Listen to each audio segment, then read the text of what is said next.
The stagecoach lurched to a stop with a groan of protest from its weathered wheels, sending up a cloud of dust that hung in the dry Texas air like a dirty veil.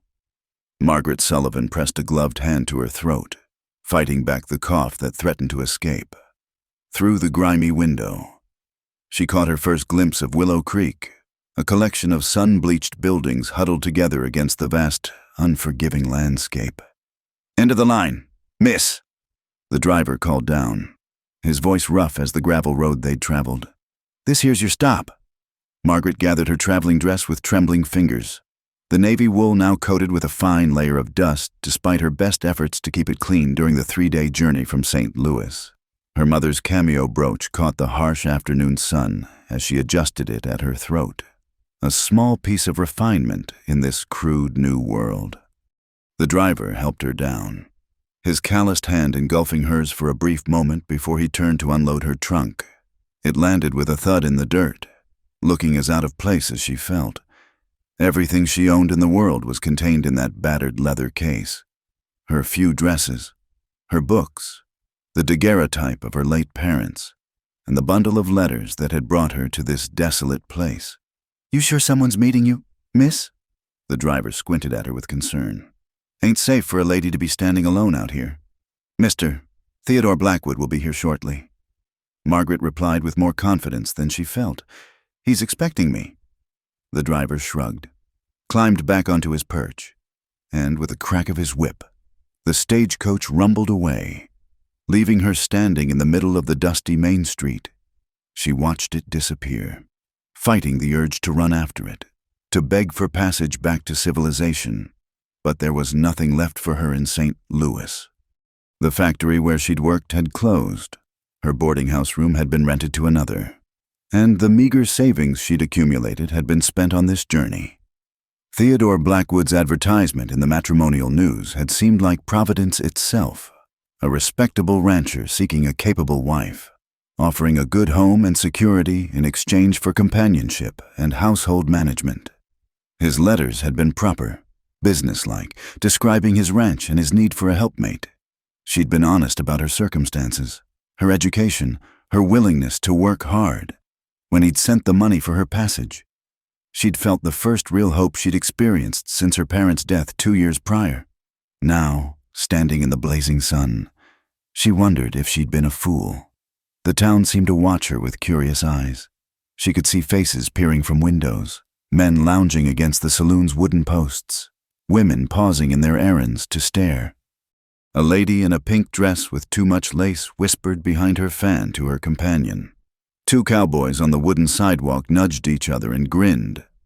Margaret lifted her chin and straightened her spine. She'd faced worse than curious stares. She checked the small watch pinned to her bodice. Theodore was now 20 minutes late. Perhaps he'd been delayed at the ranch. These things happened. 30 minutes passed, then 40. The sun beat down mercilessly, and she could feel perspiration gathering beneath her corset. Her throat was parched, but she didn't dare leave her trunk unattended to seek water. Finally, she saw a man approaching, tall, broad-shouldered, wearing a black vest over a white shirt that had seen better days. His face was obscured by the shadow of his hat, but his stride was purposeful. This must be Theodore. "Mr. Blackwood," she called out when he was near enough to hear. He stopped several feet away, pushing his hat back to reveal a face that might have been handsome, if not for the scowl twisting his features. His eyes, a cold gray like winter sky, traveled from her dusty boots to her carefully pinned hair with obvious displeasure. "You're Margaret Sullivan?" His voice carried disbelief. "I am." She extended her hand in greeting, but he didn't take it. "You're not what I expected." The words stung, but she kept her expression pleasant. "The journey was quite long. Mr. Blackwood, I'm certain I look a fright, but—" "It ain't how you look," he interrupted, his scowl deepening. "Though you're plainer than your letters suggested. It's what I've been hearing. I beg your pardon. Had a wire from your previous employer in St. Louis, Mr. Hartley from the factory. Says you were dismissed for arguing with the floor supervisor. Says you're stubborn as a mule and got opinions about everything." Heat flooded Margaret's cheeks. But it wasn't from embarrassment. It was anger. "Mr." Hartley dismissed me because I suggested the girls needed a 10-minute break in their 12-hour shift. "If that makes me stubborn, that's exactly what I mean." Theodore cut her off, his voice rising. "Not 5 minutes here and you're already arguing. I need a wife who knows her place, who'll run my house and raise my children without questioning every blessed thing I say. Mr. Blackwood, surely we can discuss." "Nothing to discuss." He took a step back as if her stubborn nature might be contagious. "I paid your passage here as a courtesy, but that's where my obligation ends. You're not suitable, too educated, too opinionated, too difficult. A man needs a wife who'll obey, not debate." The small crowd that had gathered pretended to go about their business, but Margaret could feel their eyes upon her, could hear the whispers starting. Her cheeks burned with humiliation, but she forced her voice to remain steady. "Then you should have specified in your advertisement that you sought a servant, not a wife," she said quietly. His face flushed red.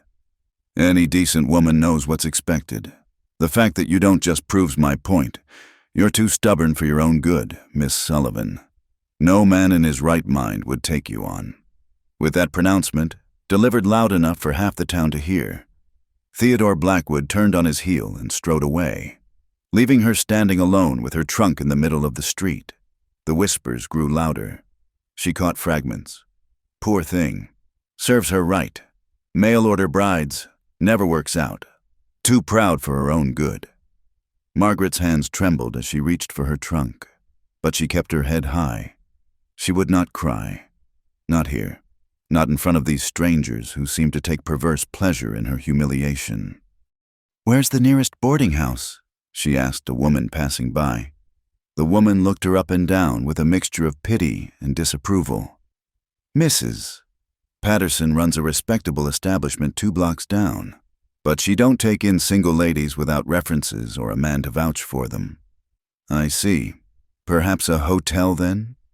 "The Cattleman's Rest might have a room," a man called out, and several others laughed. Margaret didn't understand the joke, but from their leering expressions, she gathered it wasn't a respectable establishment. She gripped the handle of her trunk with both hands and began to drag it down the street, ignoring the snickers and stares. There had to be somewhere, a church perhaps, or a kind family who might take pity on her until she could find work. The sun was brutal and the trunk was heavy. Her fine boots, suitable for St. Louis streets, slipped in the dusty ruts. Sweat trickled down her back, and her carefully arranged hair began to come loose from its pins. But still, she walked with her chin up, her mother's voice echoing in her memory. "Dignity costs nothing but is worth everything." She'd made it half a block when she heard spurs jingling behind her. She didn't turn, expecting another crude comment or false offer of help, but the footsteps stopped, and a shadow fell across her path. "That's no work for a lady." The voice was deep, measured, with a hint of something, not quite sympathy, but understanding perhaps. She looked up to see a man in worn leather chaps and a gray shirt that had been mended more than once.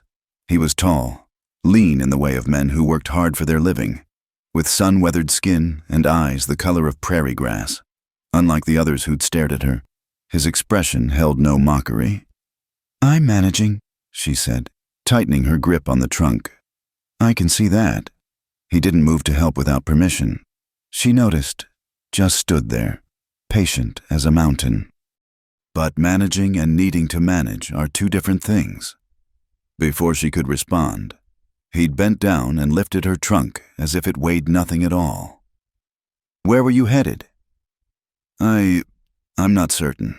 It seems the boarding house won't accept me without a proper reference." He nodded as if this didn't surprise him. "Town's got particular ideas about propriety. Name's Sam McKenna. I own a spread about 5 miles north."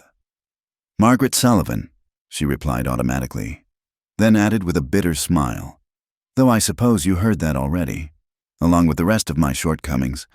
Heard Theodore Blackwood making a fool of himself, if that's what you mean."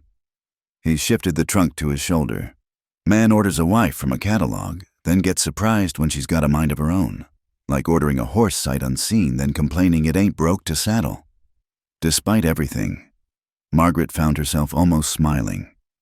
I suppose I should have advertised myself as fully broken to harness.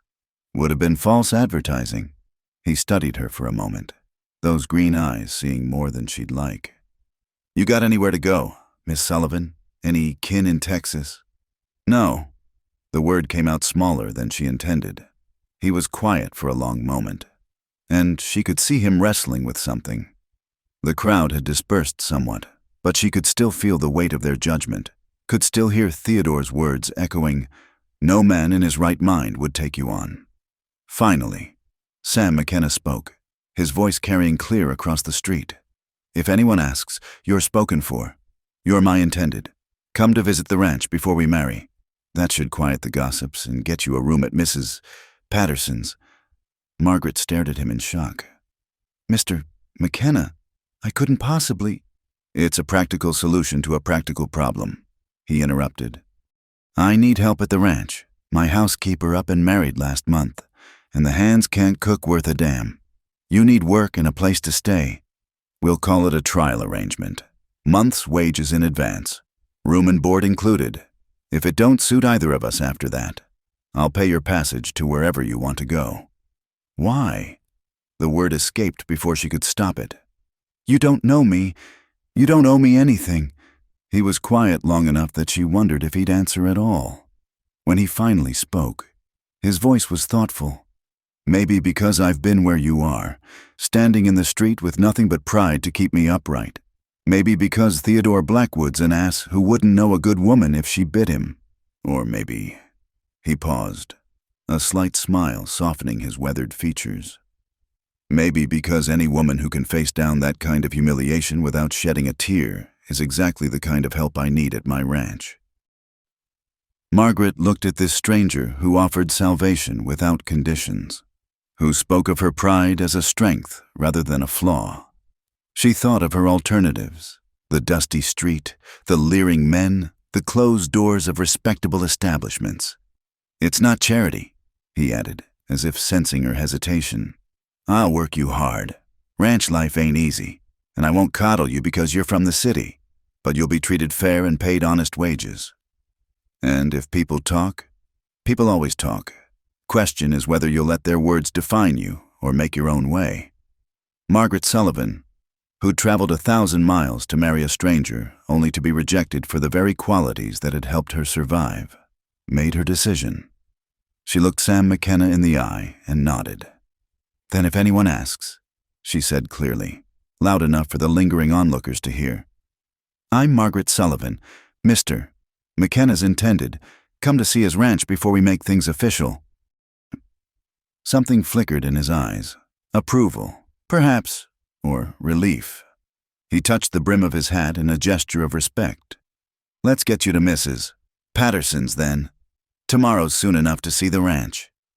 As they walked down the dusty street together, her trunk balanced easily on his shoulder, Margaret allowed herself one glance back at the spot where she'd stood abandoned just minutes before. The dirt showed no trace of her presence, as if the earth itself had already forgotten her humiliation. But she would remember. She would remember Theodore Blackwood's words, the crowd's whispers, the closed doors and hard faces, and she would remember the moment a stranger looked at her stubborn pride and saw strength instead of shame.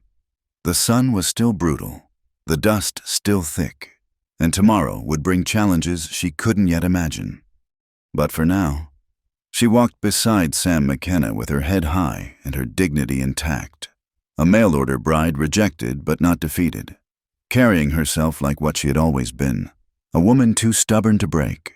The whispers followed them down Main Street like tumbleweeds in a dust devil. Margaret kept her eyes fixed straight ahead, but she could feel the weight of every stare, hear every murmured comment that drifted from doorways and wooden sidewalks. "That's her, the mail-order bride Blackwood rejected. Too proud for her own good. I heard. Sam McKenna's taking her on? Man must be desperate." Sam walked beside her unhurriedly, seemingly oblivious to the gossip swirling around them. His presence was solid, unshakable. like a wall between her and the worst of the town's judgment. Still, each whispered word felt like a small stone thrown at her dignity. They passed the millinery shop where two women in fashionable bonnets stopped their conversation to gawk. One of them, a blonde woman with perfectly arranged curls, looked Margaret up and down with such obvious disdain that Margaret felt her cheeks burn anew. "Disgraceful," the woman said, not bothering to lower her voice. "Coming all this way to trap a man into marriage, then having the audacity to argue with him. No wonder he sent her packing." Her companion, a brunette with a pinched expression, nodded eagerly. "My husband says Theodore Blackwood is well rid of her. What kind of wife questions a man's authority? It's unnatural."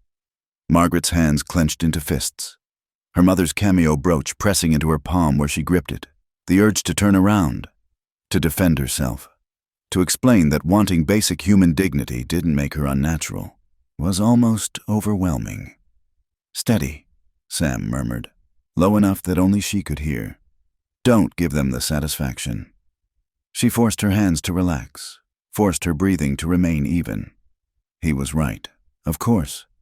Any response would only fuel their gossip, confirm their opinion that she was too emotional, too difficult, too everything that a proper woman shouldn't be.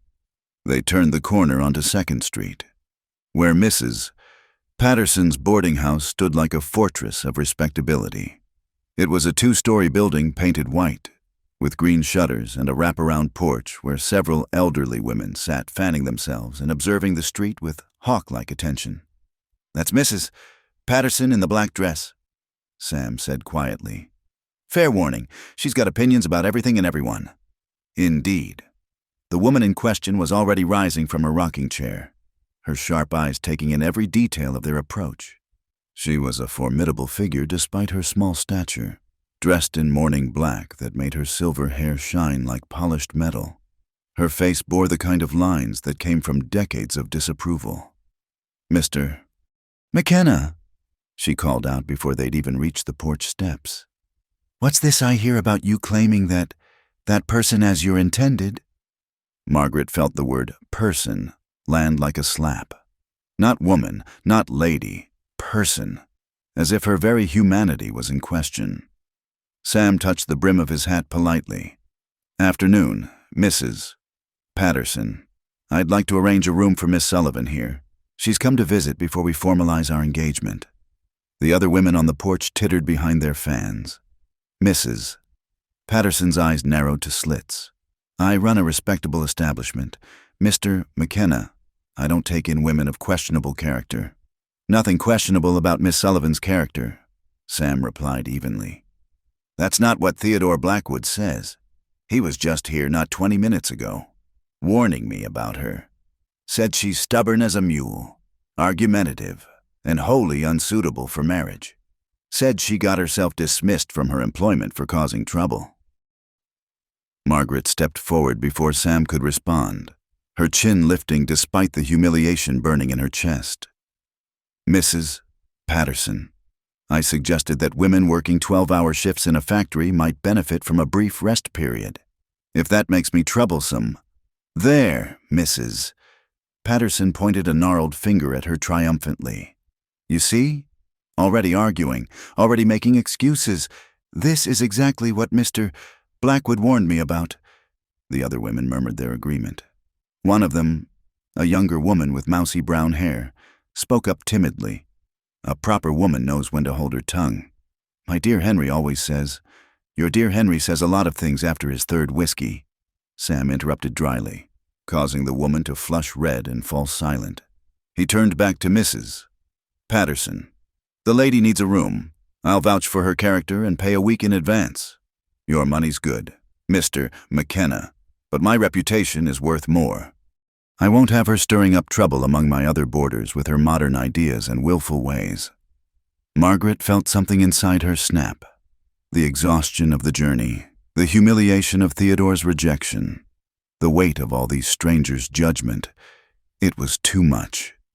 She straightened her spine and looked Mrs. Patterson directly in the eye. "You're quite right, Mrs. Patterson. I am willful. I do have opinions. I believe women deserve fair treatment and basic human dignity. I believe in speaking up when I see injustice. And if that makes me unsuitable for your establishment, then I wouldn't want to stay here anyway." The porch fell silent except for the creaking of rocking chairs and the distant sound of horses. "Mrs." Patterson's face had turned an alarming shade of purple. "Well, I never—" "No," Margaret continued, her voice steady despite the trembling in her hands. "I don't imagine you ever have. You've never had to work in a factory until your fingers bled. You've never had to choose between speaking up for what's right and keeping a roof over your head. You've never had to travel 1,000 miles on the promise of a new life, only to be discarded like damaged goods because you dared to have thoughts of your own." She could hear gasps from the other women, could see faces appearing in windows along the street.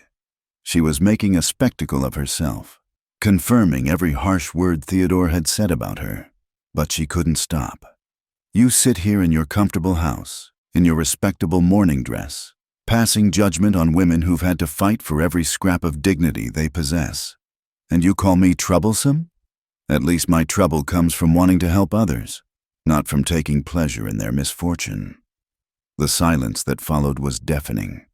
Margaret could feel her heart pounding, could taste copper in her mouth where she'd bitten her tongue. She'd done it now, burned whatever bridge Sam McKenna had been trying to build for her. But when she glanced at him, expecting disappointment or anger, she found something else entirely. His green eyes held a gleam that might have been admiration, and the corner of his mouth twitched as if he was fighting back a smile. "Mrs." Patterson finally found her voice.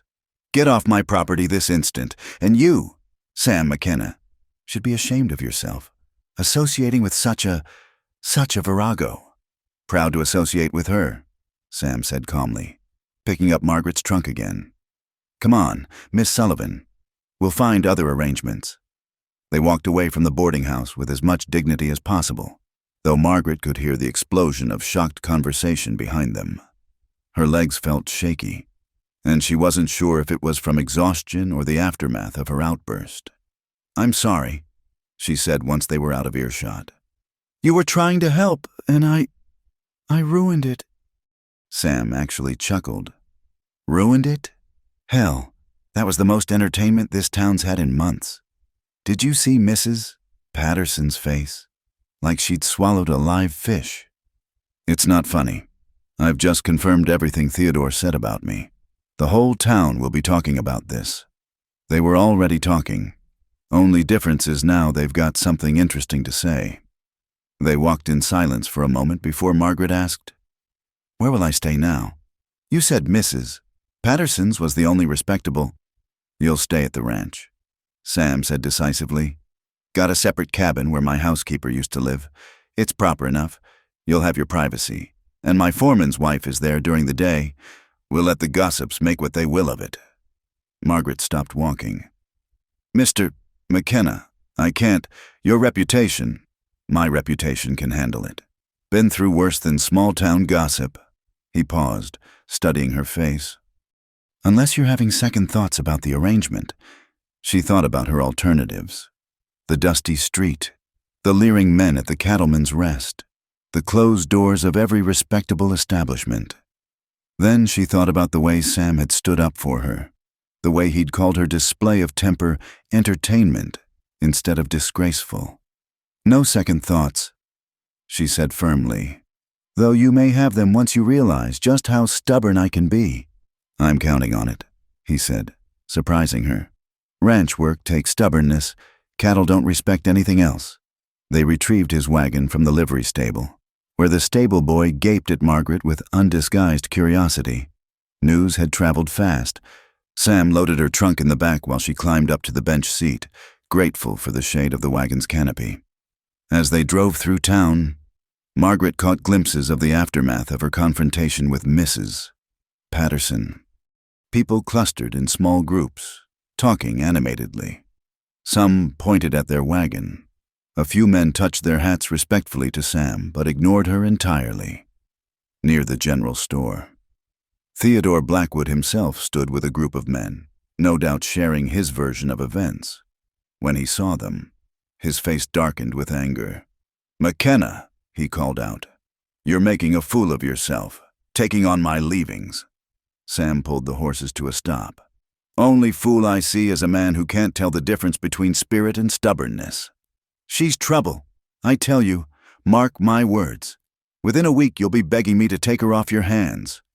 The only thing I'd beg from you, Blackwood, is the good sense to keep your mouth shut about a lady you clearly didn't deserve." Theodore's face flushed red. "Lady? She's no lady. She's a sharp-tongued harpy who doesn't know her place." Margaret felt Sam tense beside her, saw his hands tighten on the reins. Before he could respond, before another scene could unfold in the street, she placed a gentle hand on his arm. "Let's go," she said quietly. "He's not worth it." Sam looked at her for a long moment, then nodded.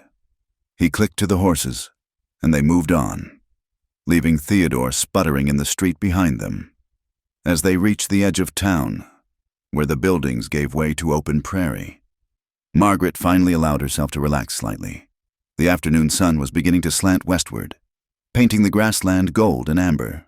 The air was cleaner here, free from the dust and judgment of the town.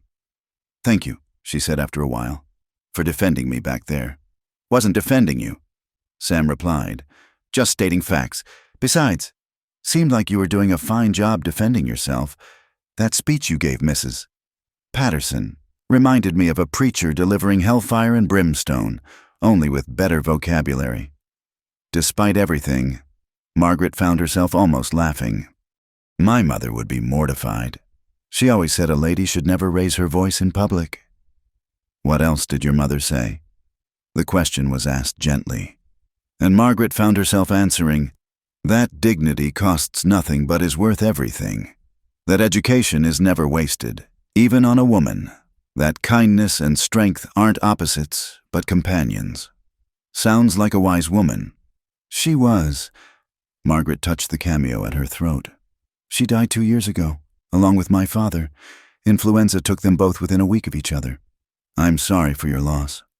They rode in comfortable silence for a while, the wagon wheels creaking rhythmically, the horses' hooves beating a steady tempo. The landscape rolled out before them, vast and intimidating, but somehow honest in its harshness. Not like the town with its false respectability and hidden cruelties. "Can I ask you something?" Margaret ventured. "Why did you really offer to help me? The truth this time." Sam was quiet long enough that she wondered if he'd answer. When he finally spoke, his voice was thoughtful. "My wife died 3 years ago. Fever took her and our son both. After that, I threw myself into the ranch work. Figured if I stayed busy enough, I wouldn't have to think. Worked myself near to death. Truth be told, it was my foreman's wife, Maria, who finally told me I needed help, or I'd be joining them sooner rather than later." He paused, guiding the horses around a rough patch in the road. "I've been trying to hire help for months, but nobody wants to work that far from town, especially not for a widower with a reputation for being difficult. When I saw you standing there in the street, facing down the whole town with your chin up, I thought maybe we might understand each other. Two difficult people making the best of things." Margaret absorbed this, feeling a kinship she hadn't expected. "So we're both too stubborn for our own good?" "Seems that way." A slight smile played at the corners of his mouth, though I prefer to call it determined. The sun was lower now, casting long shadows across the prairie. In the distance, Margaret could see a cluster of buildings that must be the ranch, her new home, at least temporarily.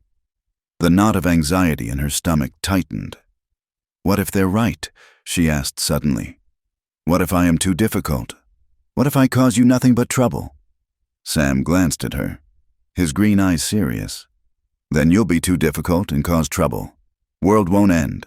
Ranch will still need running. Cattle will still need tending. Life goes on. You make it sound simple. It is simple. It's people who make things complicated."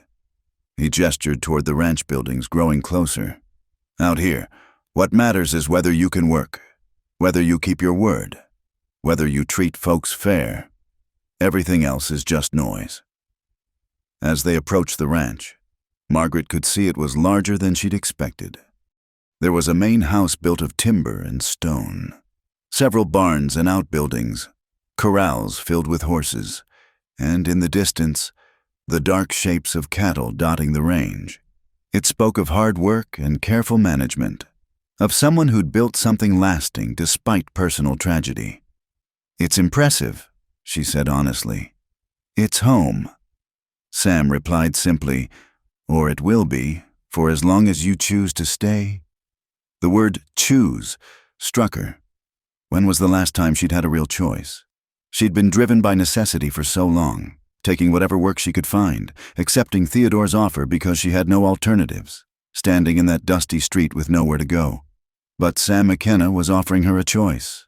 Hard work. Yes, challenges.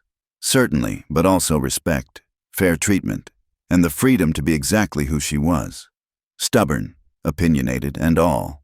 As they pulled into the ranch yard, several men emerged from the barn to stare curiously. A Mexican woman with graying hair came out of the main house, wiping her hands on her apron. Her face was kind but wary as she took in Margaret's dusty traveling dress and tired face. "Maria," Sam called out. "This is Miss Sullivan. She'll be staying in the old cabin, helping with the house and accounts." Maria's expression softened slightly. "Señorita," she said with a small curtsy, "you must be tired from your journey." "Thank you, yes," Margaret replied, grateful for the first kind words she'd heard from a woman all day. As Sam helped her down from the wagon, Margaret caught sight of her reflection in the water trough. Her hair was disheveled, her dress wrinkled and dusty, her face drawn with exhaustion. She looked exactly like what she was, a woman who'd traveled too far and lost too much. But she also saw something else in that wavering reflection, the set of her jaw, the straightness of her spine, the defiant tilt of her chin. Theodore Blackwood had called her too stubborn. Mrs.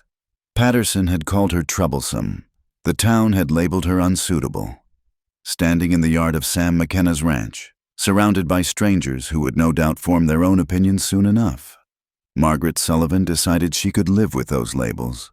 She'd been called worse things than stubborn. At least here, it seemed, stubbornness might be counted as a virtue rather than a flaw. The sun was setting now, painting the sky in shades of rose and gold. Tomorrow would bring new challenges, new tests of her supposedly difficult nature. But tonight, she had a roof over her head offered freely. Work to do that would be fairly paid, and the novel experience of being accepted, stubbornness and all. It wasn't the new life she'd imagined when she'd answered Theodore Blackwood's advertisement, but as Sam carried her trunk toward the small cabin that would be her home, and Maria asked if she preferred coffee or tea with her supper, Margaret thought it might be something better. It might be a life she could choose, rather than one chosen for her, and for a woman too stubborn to accept anything less than dignity. That made all the difference. Sam McKenna had been standing by the corral fence for the better part of an hour, ostensibly checking the horses, but actually watching the scene unfolding near the well. Margaret Sullivan, 3 days into her stay at the ranch, was currently engaged in what could only be described as a battle of wills with his most stubborn ranch hand. "Miss, I'm telling you, that ain't how it's done," Jake Porter was saying, his weathered face creased with frustration. "We've been drawing water this way for years, and wasting half of it in the process," Margaret replied crisply, not backing down an inch. "If you'd simply adjust the angle of the trough, the water would flow directly instead of splashing everywhere." "Women don't know nothing about ranch work," Jake muttered, loud enough to be heard. Sam saw Margaret's spine stiffen, recognized the warning sign from their encounter with Mrs. Patterson, but instead of launching into a speech, she simply smiled sweetly and proceeded to demonstrate her point by repositioning the wooden trough herself, her city-bred hands struggling with the weight, but managing nonetheless. The water flowed smoothly, without a drop wasted. Jake stared, then spat tobacco juice to the side. "Lucky guess," he grumbled before stomping off. Sam shook his head, a wry smile tugging at his lips. In 3 days, Margaret had managed to reorganize his kitchen stores, implement a new system for tracking supplies, and apparently now was redesigning his water collection, all while various ranch hands, set in their ways and suspicious of change, fought her at every turn. He'd known she would face resistance. Ranch life was hard enough without adding the burden of being a woman trying to establish authority among men who'd never taken orders from anyone in skirts. But he'd underestimated both the level of opposition and Margaret's sheer determination to prove herself. "Stubborn woman," he murmured, but there was admiration in it. "She's something, ain't she?" Sam turned to find his foreman, William Hartley, approaching. Will was one of the few who'd accepted Margaret's presence without complaint, possibly because his own wife Maria had vouched for her. "She's holding her own," Sam acknowledged. Will leaned against the fence beside him. "Jake's just sore because she was right about the trough. Been telling him for months we were wasting water, but he wouldn't listen to me neither." They watched as Margaret moved on to her next task, carrying a basket of laundry with the same determination she brought to everything. Her green dress, she'd traded her traveling clothes for more practical wear, was already showing signs of hard work. Dust at the hem and sweat stains beneath the arms. Her hair, once carefully pinned, was escaping in wisps around her face. "The men are placing bets," Will said conversationally. "On what?" "How long before she gives up and heads back east?" "Jake says a week. Tom figures 2. Course, Maria threatened to box the ears of anyone who bet against her, so that's dampened the pool somewhat." Sam's jaw tightened. "She's not going anywhere." Will gave him a knowing look. "You sure about that?" "Way I hear it, she's still getting offers. That fellow from the Double Bar Ranch was in town yesterday, asking about the available Eastern lady." The idea of Margaret being courted by other men shouldn't have bothered Sam. Their arrangement was business. Nothing more. She was free to leave whenever she chose, free to accept a better offer if one came along. But the thought of her in another man's kitchen, bringing her fierce intelligence to bear on another ranch's problems, sat uneasily in his gut. "She's not available," he said more sharply than intended. Will's eyebrows rose. "That's so? Funny. I could have sworn this was a temporary arrangement. Trial basis, you said." Before Sam could respond, a commotion erupted near the chicken coop. Margaret's voice, raised in indignation, carried across the yard. "That is absolutely barbaric." Sam and Will hurried over to find Margaret facing down Tom Briggs, the youngest of the ranch hands. Tom was holding a squawking chicken by its feet, clearly prepared to wring its neck for supper. "It's just a chicken, miss," Tom was saying, bewildered. "We eat them all the time." "Not that one," Margaret said firmly. "That's Henrietta. She's the best layer in the flock." "How can you possibly know that?" "Because I've been keeping records." She produced a small notebook from her apron pocket. "In 3 days, that hen has produced 5 eggs. While the others average only 3, it would be economically foolish to eat our most productive bird." Tom looked helplessly at Sam, clearly out of his depth. "Boss?" Sam stepped forward, catching Margaret's eye. "She has a point. Tom, choose another bird."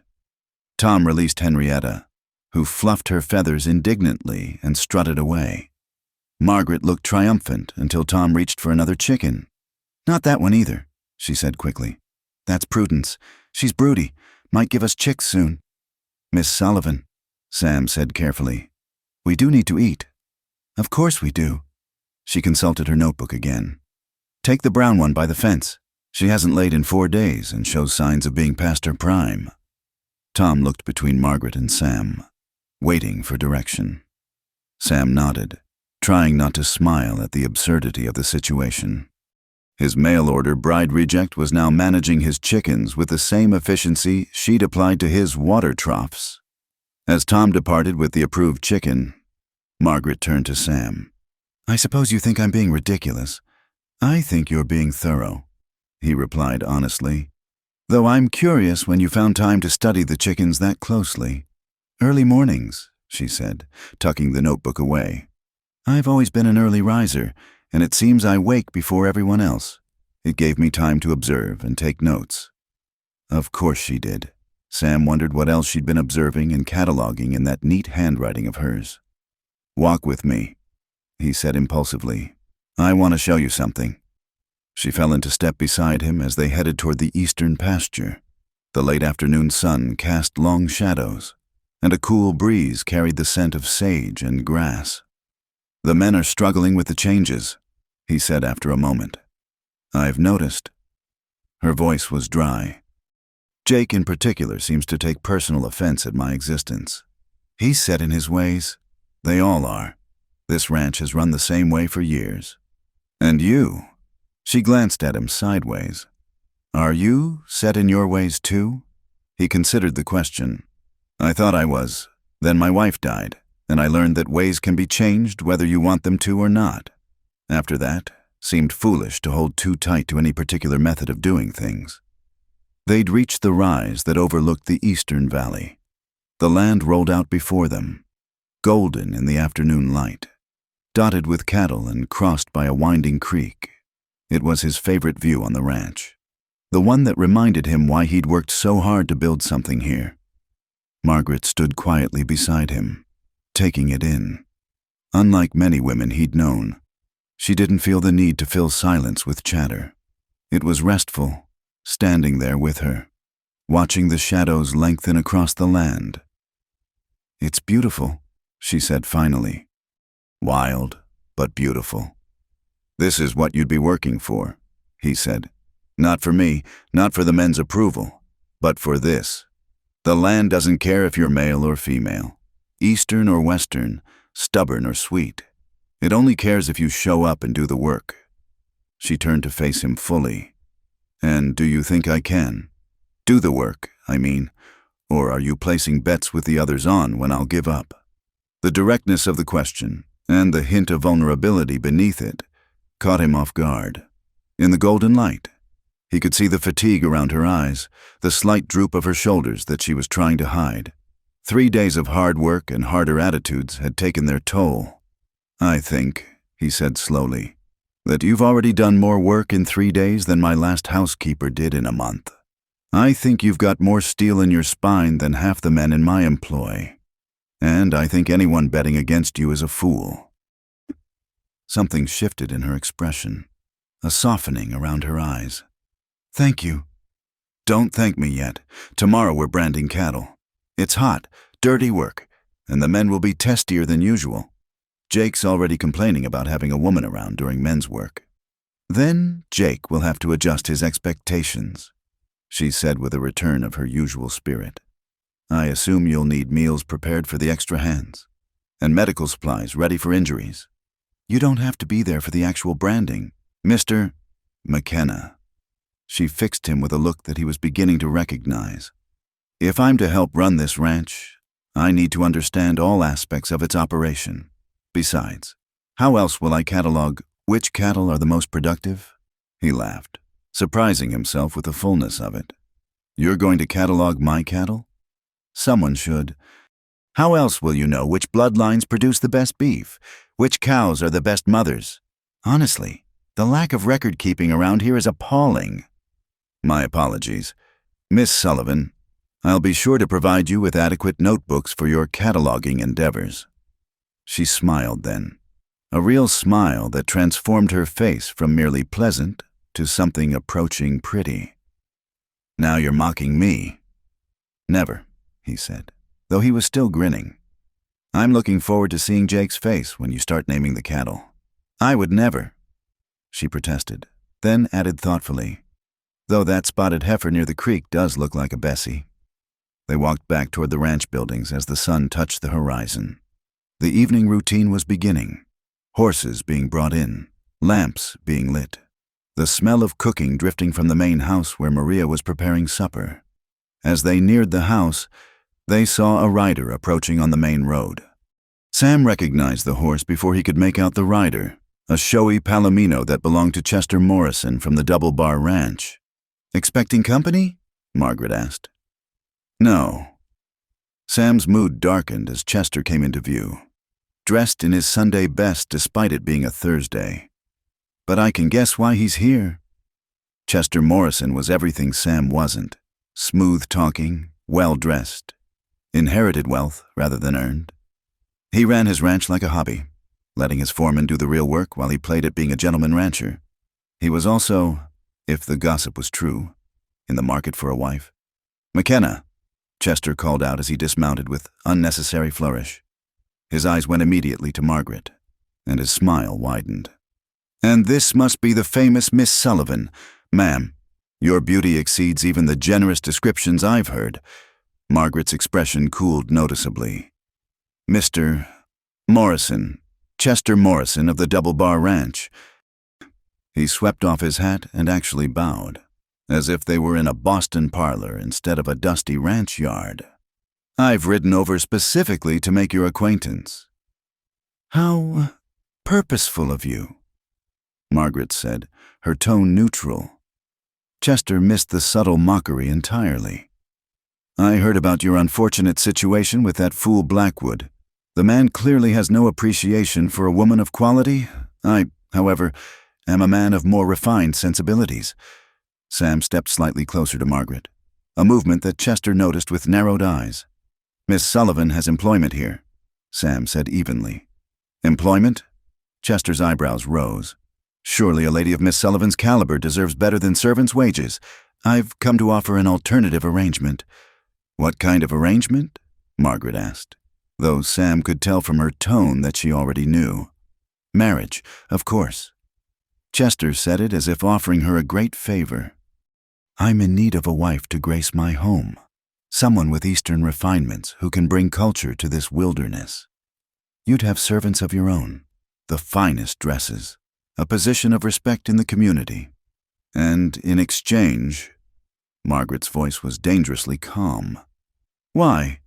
In exchange, you'd be my wife, bear my children, manage my household, host my social gatherings, all the things a proper wife does, but in much more comfortable circumstances than—" He gestured vaguely at the ranch around them. "This—" Sam saw Margaret's hands clench in her skirts, saw the familiar straightening of her spine that meant someone was about to receive a piece of her mind. But before she could speak, Jake Porter emerged from the barn. "Boss, that broken fence in the north pasture." He stopped, taking in the scene. "We got trouble?" "No trouble," Sam said, but Jake's arrival had given Chester an audience, and the man had always played to crowds. "I'm simply offering Miss Sullivan a respectable position, since McKenna here seems content to treat her like hired help." Chester's voice carried across the yard, drawing other ranch hands from their evening chores. "A woman of her qualities deserves better than servants' quarters and manual labor." "I'm not a servant," Margaret said quietly, but her words were lost as Tom Briggs and two other hands joined the growing circle. "Course you are," Chester continued, warming to his theme. "What else would you call it? Living in the old housekeeper's cabin, taking orders, doing menial work. It's beneath you, my dear. Let me rescue you from this arrangement." Sam felt his temper rising, but before he could speak, Margaret stepped forward. "Rescue me?" Her voice was low but carried clearly, like a princess in a tower. "Exactly," Chester beamed, missing the danger in her tone. "I knew you'd understand. A woman of your sensibilities—" "Mr. Morrison," Margaret interrupted. "Let me ensure I understand your generous offer. You want to marry me because I have Eastern refinements and can bring culture to your home. In exchange, I would bear your children and host your parties. Is that correct?" "Well, yes, essentially. And what of my thoughts, my opinions, my own desires and goals?" Chester looked genuinely puzzled. "What does that have to do with marriage?" A ripple of uncomfortable laughter went through the watching ranch hands. Margaret's smile was sharp as a blade. "Everything, Mr. Morrison. You see, I've already been rejected by one man for having too many opinions. I've been called stubborn, difficult, unsuitable for marriage. And you know what? They were right." She moved closer to Chester, who actually took a step back. "I am stubborn. I do have opinions about everything. I believe in fair wages and water conservation and naming chickens and keeping detailed records.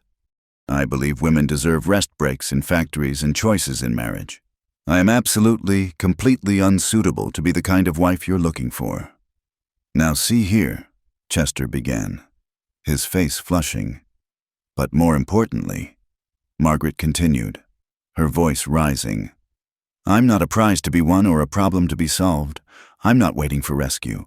And I'm certainly not interested in trading one form of servitude for another. No matter how gilded the cage, the yard had gone silent except for the distant lowing of cattle. Chester's mouth opened and closed like a landed fish. Margaret turned to address the watching ranch hands. And for anyone else who's wondering, yes, I work for wages here. Yes, I live in the housekeeper's cabin. Yes, I take direction from Mr. McKenna. But I chose this position. I negotiated my terms, and I can leave whenever I wish. That's not servitude. That's employment. And it's a sight more freedom than I'd have as Mrs. Chester Morrison. Jake Porter, of all people, let out a low whistle of appreciation. Tom Briggs was grinning openly. Even Will Hartley looked impressed. Chester's face had gone from red to purple. You're making a mistake, Miss Sullivan. You'll regret this when you're old and alone, when no decent man will have you because of your reputation. Then I'll be old and alone with my reputation. Margaret shot back. Better than young and married to a man who sees me as decoration. Chester turned to Sam, apparently expecting male solidarity. You're letting her talk to me this way? Letting her? Sam couldn't help but smile. Mr. Morrison, I don't let Miss Sullivan do anything. She's her own woman, makes her own choices, speaks her own mind. If you've got a problem with what she's saying, I suggest you take it up with her. This is ridiculous. Chester spluttered. He jammed his hat back on his head and stalked toward his horse. You're all fools. She'll destroy the natural order of things. Mark my words. As he mounted his showy palomino, he gave one last pronouncement. No man in his right mind would claim a woman like that. The words hung in the air, an echo of Theodore Blackwood's rejection.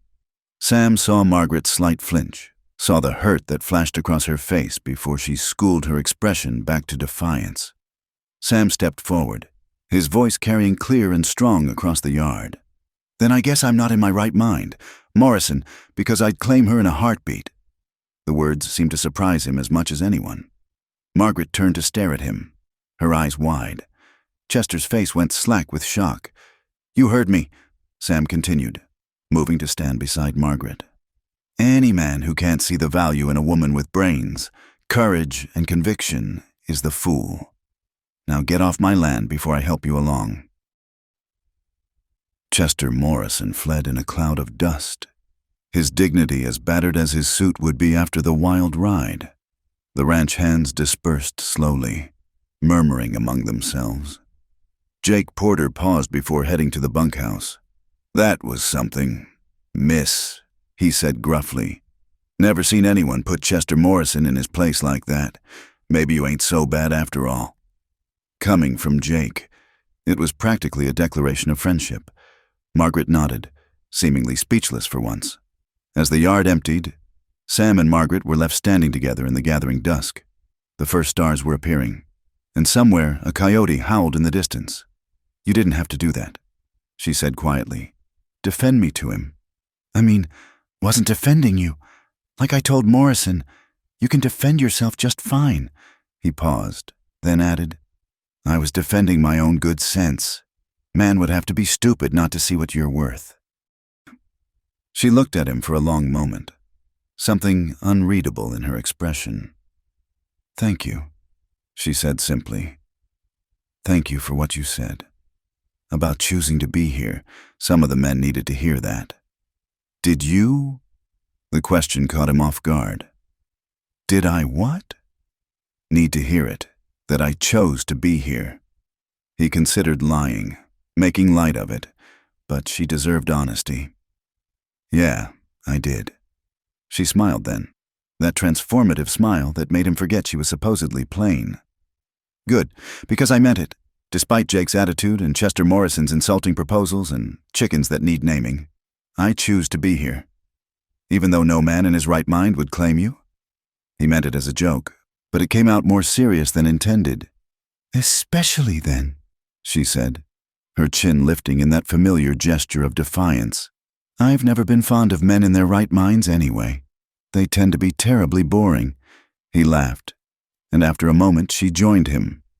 They stood there in the gathering darkness, two difficult people who'd found an understanding, while the ranch settled into its evening rhythms around them. Tomorrow would bring the chaos of branding, Jake's continued resistance, and undoubtedly new challenges to Margaret's authority. Chester Morrison would spread his version of events in town, adding to her reputation as a troublesome woman. There would be more proposals, more criticism, more instances where she'd have to prove herself all over again. But tonight, she'd stood in his ranch yard and chosen to stay, not because she had no options, but because she wanted to be there. She'd named his chickens and improved his water troughs, and put Chester Morrison in his place with a combination of intelligence and fire that took his breath away. Sam McKenna, who'd thought his heart had died with his wife and son, felt something stirring in his chest. It was inconvenient and probably unwise and definitely too soon to name. But like Margaret with her chickens, he'd observed it, cataloged it, and would deal with the implications when the time came. For now, it was enough that she'd chosen to stay. The morning sun had barely crested the horizon when Margaret stepped out of her cabin, notebook in hand, ready for another day at the McKenna Ranch. 2 weeks had passed since Chester Morrison's dramatic visit, and she'd settled into a routine that, while challenging, felt more like home than anywhere she'd lived since her parents' death. She paused at the sight of Maria already hanging laundry, the older woman's movements efficient despite the early hour. "Buenos dias, Maria," Margaret called out, having picked up a few Spanish phrases. "Mornin', mija," Maria replied with a warm smile. "You're up early again. Don't you ever rest?" "Rest is for people who don't have stubborn ranch hands to feed," Margaret said lightly, though they both knew she rose early by choice, not necessity. Maria's expression grew serious. "You should know. There's talk in town. That Morrison man has been spreading stories." Margaret sighed. "What kind of stories?" "The kind that make decent women clutch their pearls and men shake their heads. Says you're a corrupting influence, that you've bewitched Sam into letting you run wild on his ranch." "Bewitched?" Margaret couldn't help but laugh. "If I had those powers, I'd have used them to make Jake stop spitting tobacco juice near my clean laundry." Maria didn't smile. "It's not funny.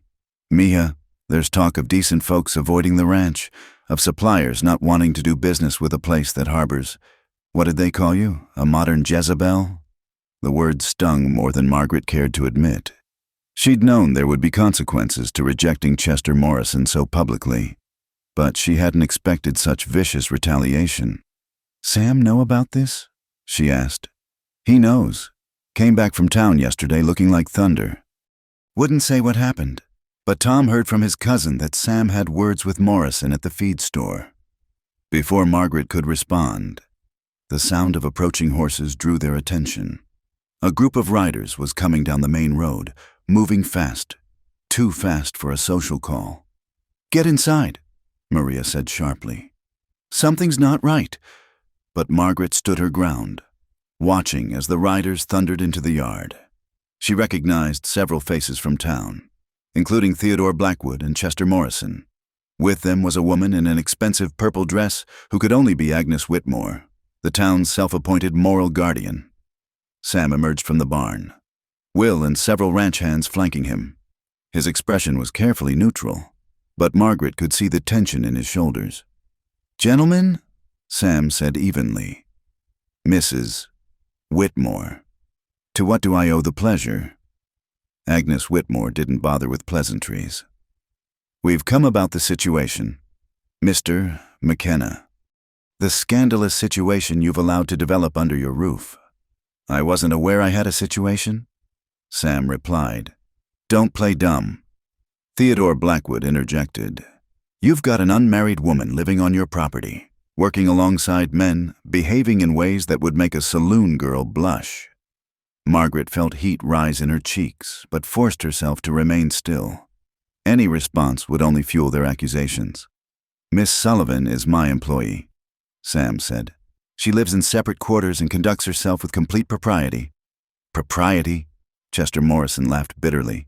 She publicly humiliated me, refused an honorable offer of marriage, and proclaimed her intention to remain unmarried. What kind of woman does that? A woman with sense, Will Hartley muttered, earning a glare from Agnes. Mr. McKenna, Agnes said, her voice dripping with false concern. We've come as representatives of the decent people of Willow Creek. Your arrangement is causing scandal. Suppliers are reluctant to do business with you. Families are keeping their daughters away from town events where she might be present. You're becoming a pariah, and all because of one stubborn woman. She turned her sharp gaze on Margaret. You've bewitched him somehow, haven't you? Made him forget proper Christian behavior. That's enough, Sam said, his voice low and dangerous. But Agnes wasn't finished. We've come with a proposal. Send her away today, and we'll forget this ever happened. Your business relationships will be restored. Your reputation salvaged. Keep her, and you'll find every door in the county closed to you. The yard fell silent except for the restless stamping of horses. Margaret could feel every eye on her, waiting for her reaction. Part of her wanted to pack her things immediately, to spare Sam the trouble she'd brought to his door. But a larger part, the part that had survived factory work and her parents' deaths and Theodore's rejection, refused to bow to their ultimatum. You're talking about Miss Sullivan like she's not standing right here, Sam said finally. Seems to me, if you've got accusations to make, you should make them to her face. Agnes turned to Margaret with theatrical reluctance. Very well, Miss Sullivan. You must see the damage you're causing. No decent woman would stay under these circumstances. If you have any conscience at all, you'll leave immediately. Margaret stepped forward, her notebook still clutched in her hands. Mrs. Whitmore, gentlemen, I understand your concerns.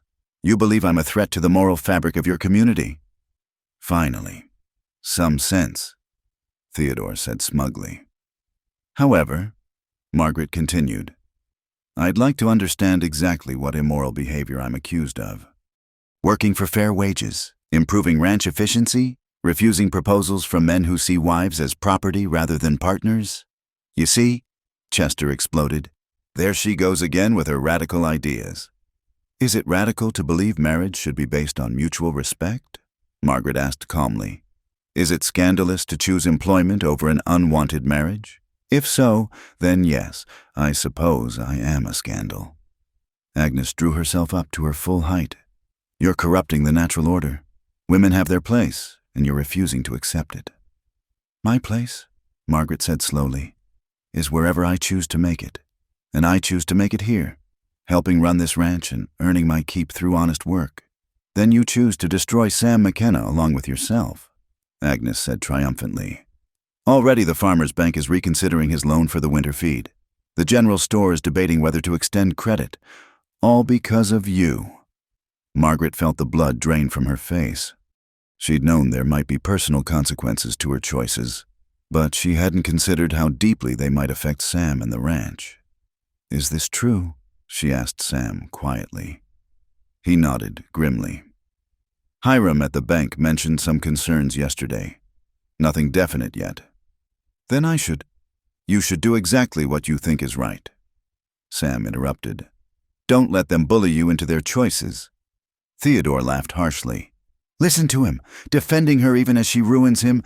She has bewitched you. McKenna, no man in his right mind would sacrifice his ranch for a sharp-tongued spinster. Something shifted in Sam's expression. Margaret had seen him angry before, but this was different.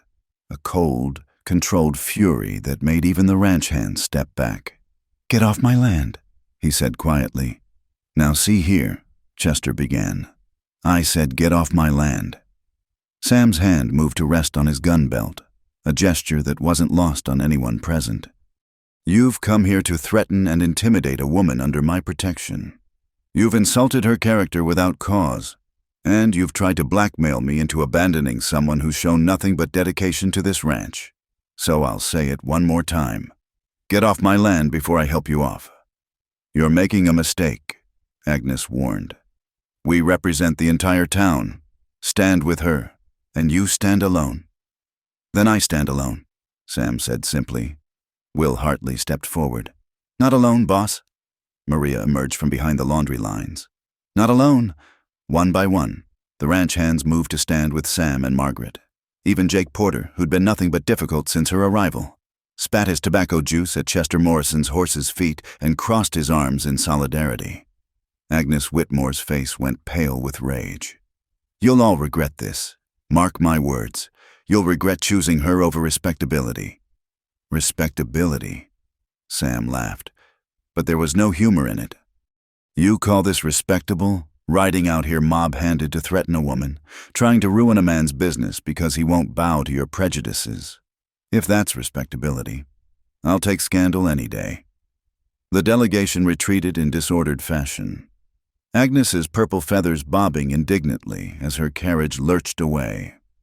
Theodore and Chester lingered a moment longer, shooting dark looks at Margaret before following. As the dust settled, Margaret found herself overwhelmed by the show of support. These people, some of whom had barely tolerated her presence 2 weeks ago, had stood with her against the town's pressure. I don't know what to say," she managed. "Nothing to say," Jake said gruffly. "Can't have outsiders telling us who can work here. Sets a bad precedent." "Besides," Tom added with a grin, "who else would know which chickens we can eat?"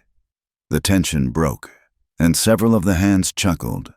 But Margaret couldn't shake the weight of what had just happened. "They were serious about the threats," she said to Sam as the others dispersed. "The bank, the suppliers, they could ruin you." "Maybe," Sam acknowledged. "But running a ranch is about more than money and credit. It's about principles. Can't build something worth having if you abandon those at the first sign of trouble." "But the winter feed. We'll figure it out. Always do." He paused, studying her face. "Unless you're having second thoughts, I wouldn't blame you if you were. This isn't your fight."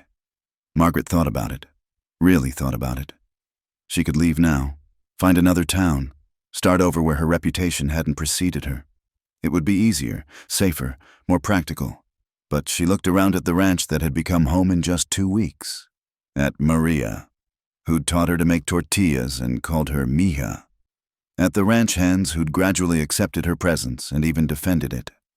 At Sam, who'd stood against the entire town rather than bow to their demands.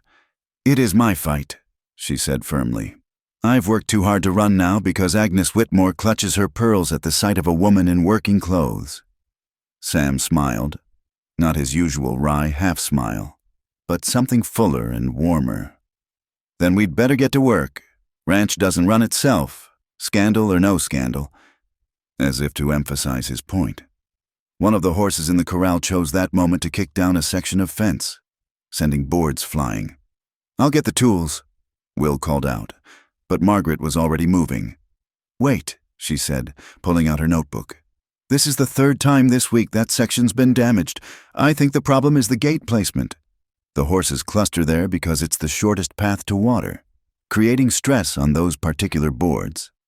Jake rolled his eyes. Here we go again with the theories. But Margaret was already sketching a diagram. "If we move the gate 15 feet south and reinforce the corners here and here, it should distribute the pressure more evenly." Sam leaned over to look at her sketch, close enough that she could smell the leather and soap scent of him. "That actually makes sense. Don't sound so surprised," she said dryly. "Jake, Tom, help Will move that gate." Sam ordered, "Let's try Miss Sullivan's way."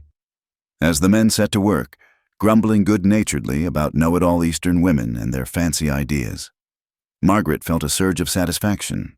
They might face closed doors in town, might struggle to secure winter supplies, might be the subject of scandal and gossip. But here on the ranch, she was making a difference. "Thank you," she said quietly to Sam as they watched the work progress. "For standing up to them? For standing with me. Like I said, principles matter." He was quiet for a moment, then added, "Besides, you're the best hand I've hired in years." "Be bad business to let Agnes Whitmore run you off." It was couched in practical terms. But Margaret heard what he wasn't saying. In 2 weeks, she'd gone from being a temporary solution to a valued part of the ranch's operation. More than that, she'd become someone worth defending, someone worth standing against the town for. The morning sun climbed higher, warming the earth and burning off the last of the dawn chill. There was work to be done, fences to mend, cattle to tend, accounts to balance, and now suppliers to find who wouldn't bow to Agnes Whitmore's pressure. Margaret Sullivan, mail-order bride reject, too stubborn for her own good, stood in the yard of the McKenna Ranch and felt something she hadn't experienced since her parents' death, the sense of being exactly where she belonged. The town might close its doors to her. Agnes Whitmore might scheme and threaten.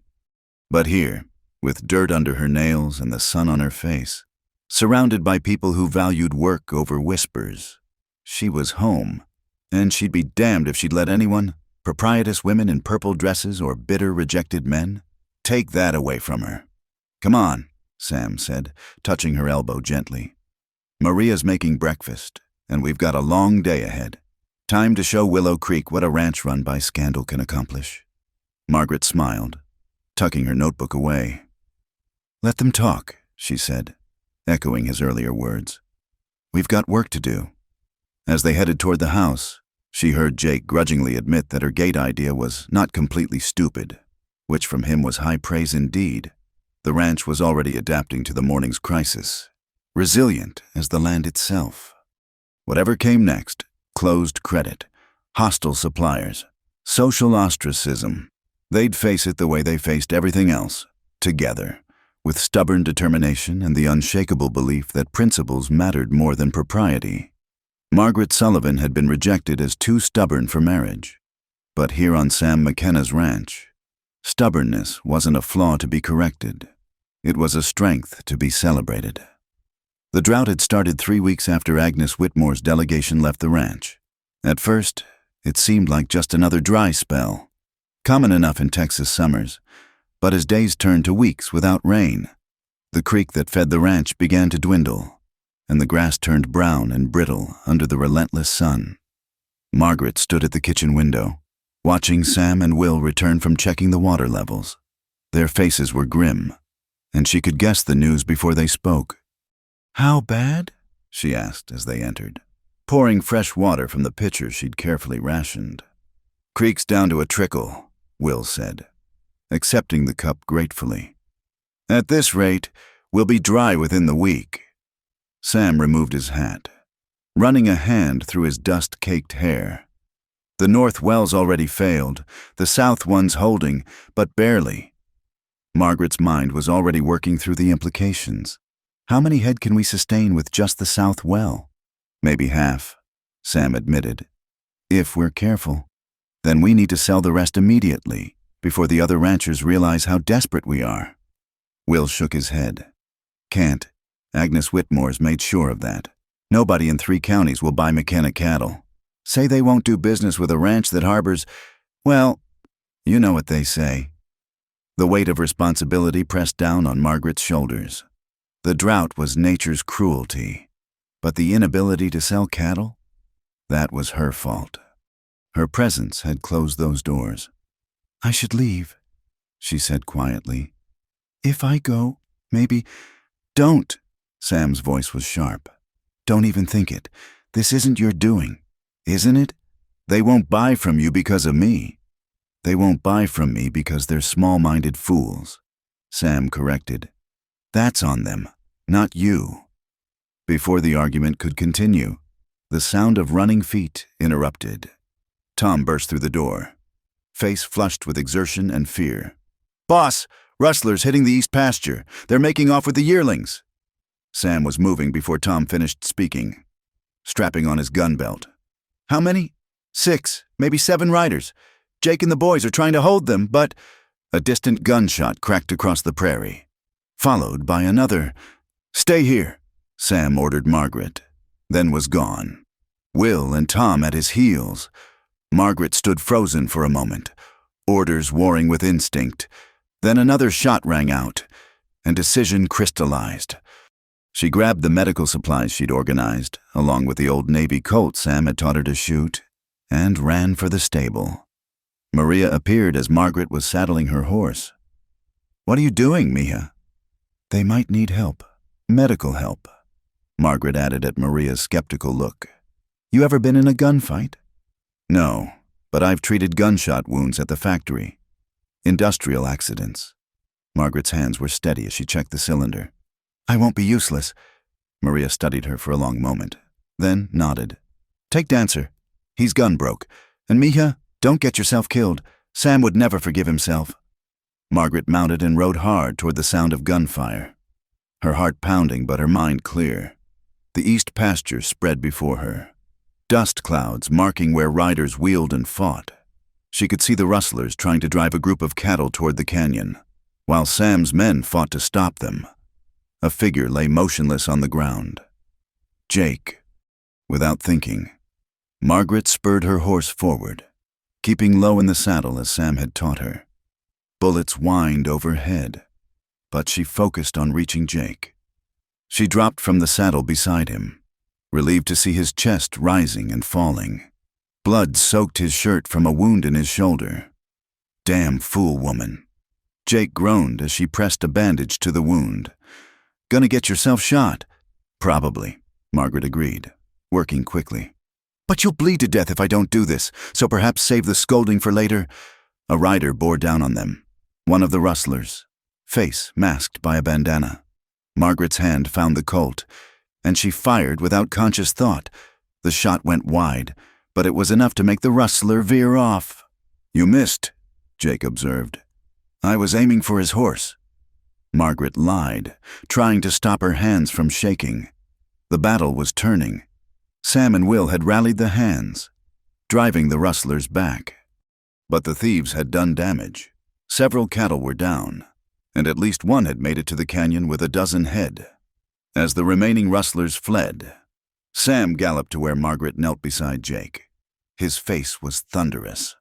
"I told you to stay at the house, and Jake would be dead if I had." She shot back. "Save the lecture. We need to get him back." For a moment, she thought he'd continue the argument. Then he dismounted, helping her fashion a travois from rope and blankets. Together they got Jake secured for transport. "I know that wound," Jake said suddenly, his voice weak but certain. "The rider you shot at, I winged him in the arm. Saw blood on his sleeve when he turned.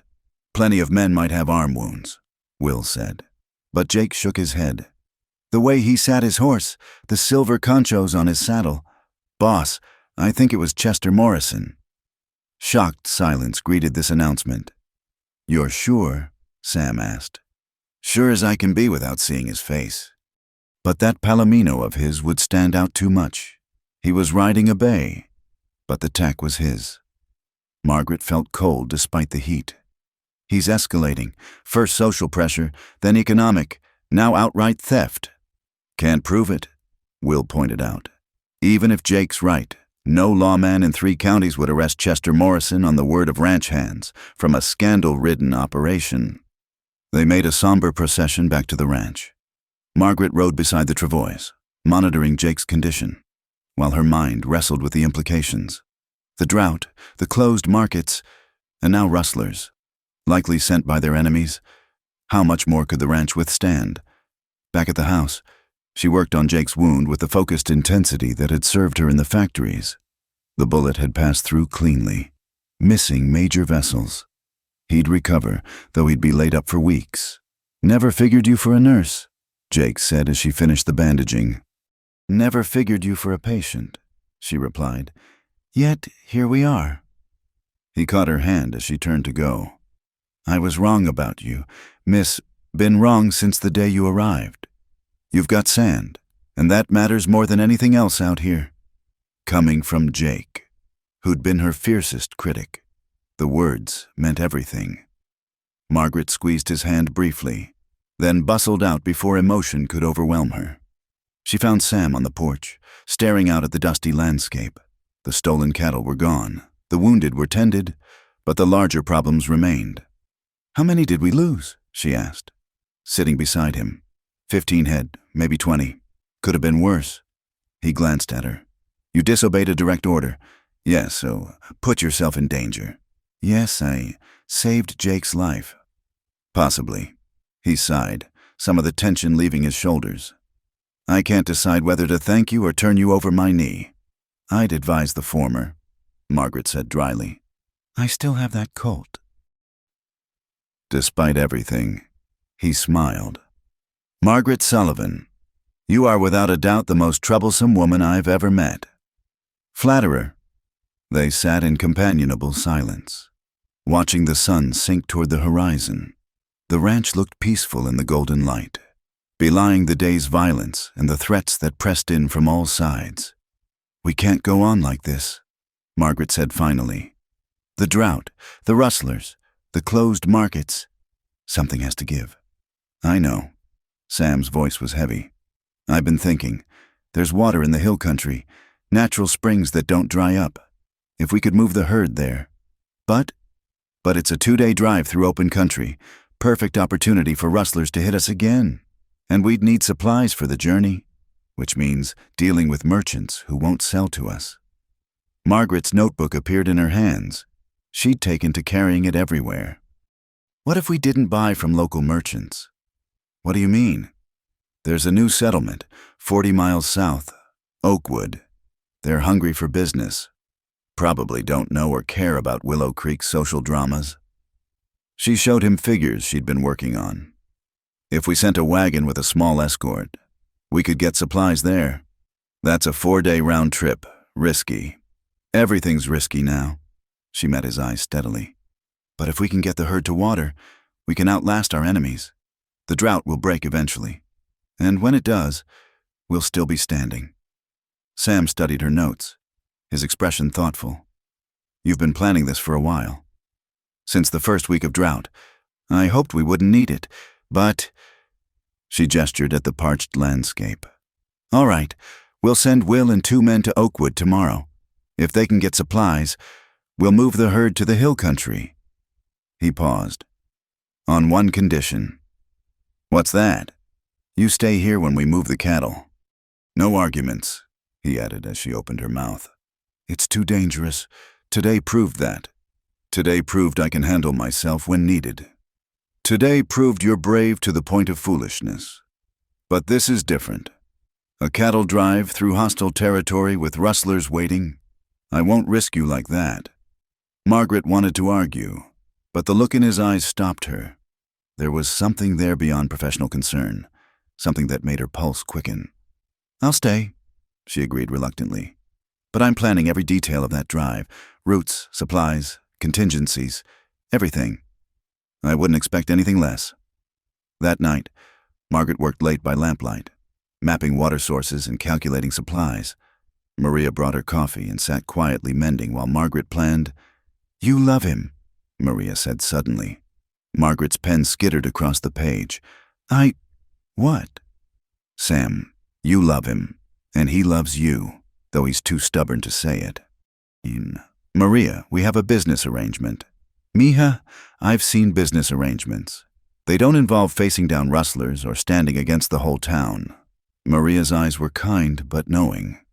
They don't involve looking at each other the way you two do. Margaret set down her pen, her hands trembling slightly. Even if you're right, it doesn't matter.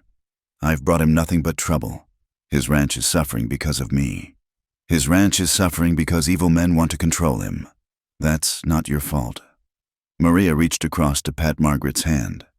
Besides, the ranch was dying slowly before you came. Just Sam and his grief. Working himself to death. You brought life back here. I brought scandal and rustlers. You brought purpose, hope, love, if you're both brave enough to claim it. Maria stood, gathering her mending. Think about it, Mija. What's the point of saving the ranch if there's no joy in living on it? After Maria left, Margaret sat alone with her thoughts. Through the window, she could see a light burning in the main house where Sam was probably doing his own planning. They were 2 stubborn people fighting against drought and prejudice and violent men, but they were fighting together. And maybe, if they were very lucky and very brave, they'd find more than just survival on the other side. The knock on her door interrupted her musings. Sam stood there, looking oddly uncertain. Thought you should know. Jake's asking for you. Says he remembered something else about the rustlers. It was clearly an excuse, but Margaret didn't call him on it. I'll come immediately. As they walked across the yard under a canopy of stars, Sam cleared his throat. What you did today. I was angry, but I was also proud. You've got more courage than most men I know. Stubborn, you mean? That too. He stopped walking, turning to face her in the moonlight. Margaret, I need to say something before whatever happens next. Her heart began to race. Sam. No, let me finish. These past weeks, watching you take on every challenge, seeing you stand firm when the whole world tells you to bend, you've made me remember what it feels like to hope again, to want things beyond just surviving another day. He reached out, his calloused fingers gentle as they brushed a stray hair from her face. I know I've got no right to speak, given our arrangement, but if we make it through this, when we make it through this, I'd like to court you properly, if you'd have me. Margaret felt tears prick her eyes. All her life, men had wanted to change her, tame her, make her into something more acceptable, but Sam McKenna saw her stubbornness as strength, her defiance as courage. I'd have you, she whispered. Drought, rustlers, Agnes Whitmore and all. He smiled then, that full, transformative smile she'd seen so rarely. Then we'd better make sure we survive this. Be ashamed to waste a good courtship on account of being dead. She laughed despite everything. The danger, the uncertainty, the challenges that pressed in from all sides. Very practical. Mr. McKenna. I'm learning from the best, Miss Sullivan. They stood there a moment longer, two souls finding each other against all odds. Then duty called, and they continued to the bunkhouse where Jake waited with his information. Tomorrow would bring new battles, the trip to Oakwood, the cattle drive, the continued hostility of their enemies. But tonight, Margaret Sullivan had something she'd never expected to find when she'd stepped off that dusty stagecoach.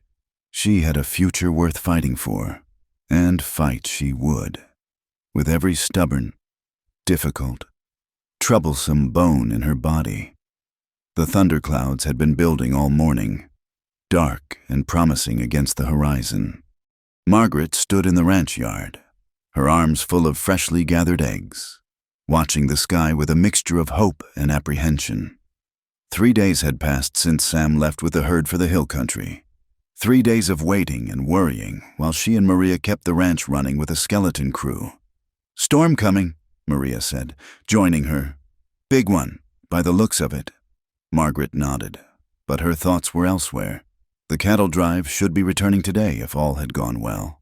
If it hadn't, she pushed the thought away and focused on immediate concerns. We should secure everything we can. If this breaks the drought, it'll come hard.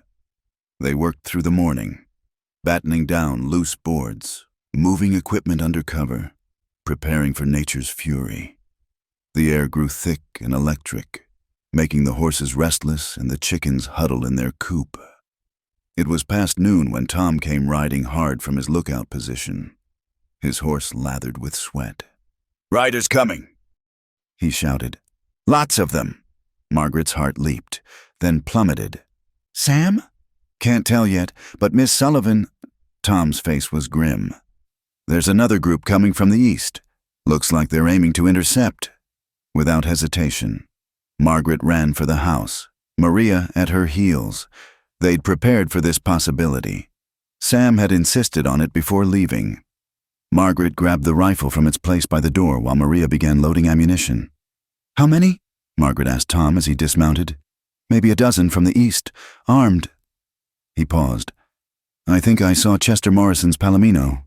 So their enemies were making their move, timing it when the ranch was most vulnerable.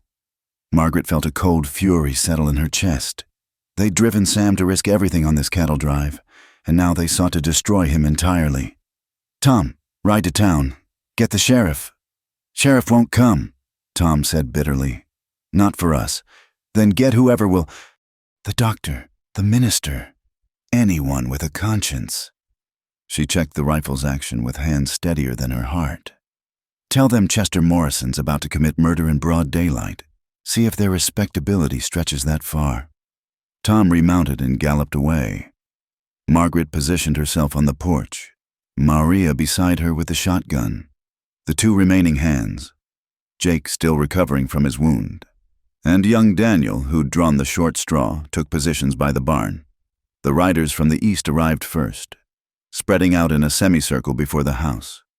Chester Morrison sat at their center, no longer bothering to hide his identity. Beside him rode Theodore Blackwood and several hard-looking men Margaret didn't recognize. "Miss Sullivan," Chester called out mockingly. "All alone? How unfortunate." "Not alone," Margaret replied, making sure they could see the rifle. "And not unprepared. Now, no need for violence." Chester's smile was cold. "We're here on business. Seems Sam McKenna owes considerable money to various creditors. We're here to collect. With guns drawn? How civilized." Theodore spoke up. "The guns are merely precautionary. After all, this ranch harbors a dangerous woman, one who shoots at innocent visitors." "The only danger here is to thieves and rustlers," Margaret said clearly. "Which are you claiming to be, Mr. Blackwood?" Before he could respond, a rumble of thunder rolled across the prairie. The storm was moving in fast, and in the distance, Margaret could see a dust cloud that had to be the returning herd. Chester saw it too. "Ah, perfect timing. We'll just relieve Sam of those cattle in payment of his debts. Very convenient." "What debts?" Margaret demanded. "Sam owes nothing to any of you." "Oh, but he does." Chester produced a paper from his coat. "Bought up his notes from the bank. That makes me his creditor. And since he's clearly unable to pay—" Margaret's mind raced. It was a lie. Had to be. Sam had been current on his loans. But with the bank under Agnes Whitmore's influence, who would contradict Chester's claim? "I want to see that paper," she said. "Certainly. Just put down the rifle and come get it." Another rumble of thunder. Closer now. The wind was picking up, whipping dust across the yard. In the distance, the returning herd was becoming visible, along with their outriders. But Chester's men were already moving to intercept. That's when Margaret saw her, Agnes Whitmore, sitting in a carriage just behind the horsemen. The woman who'd orchestrated all of this from the shadows, finally come to witness her triumph.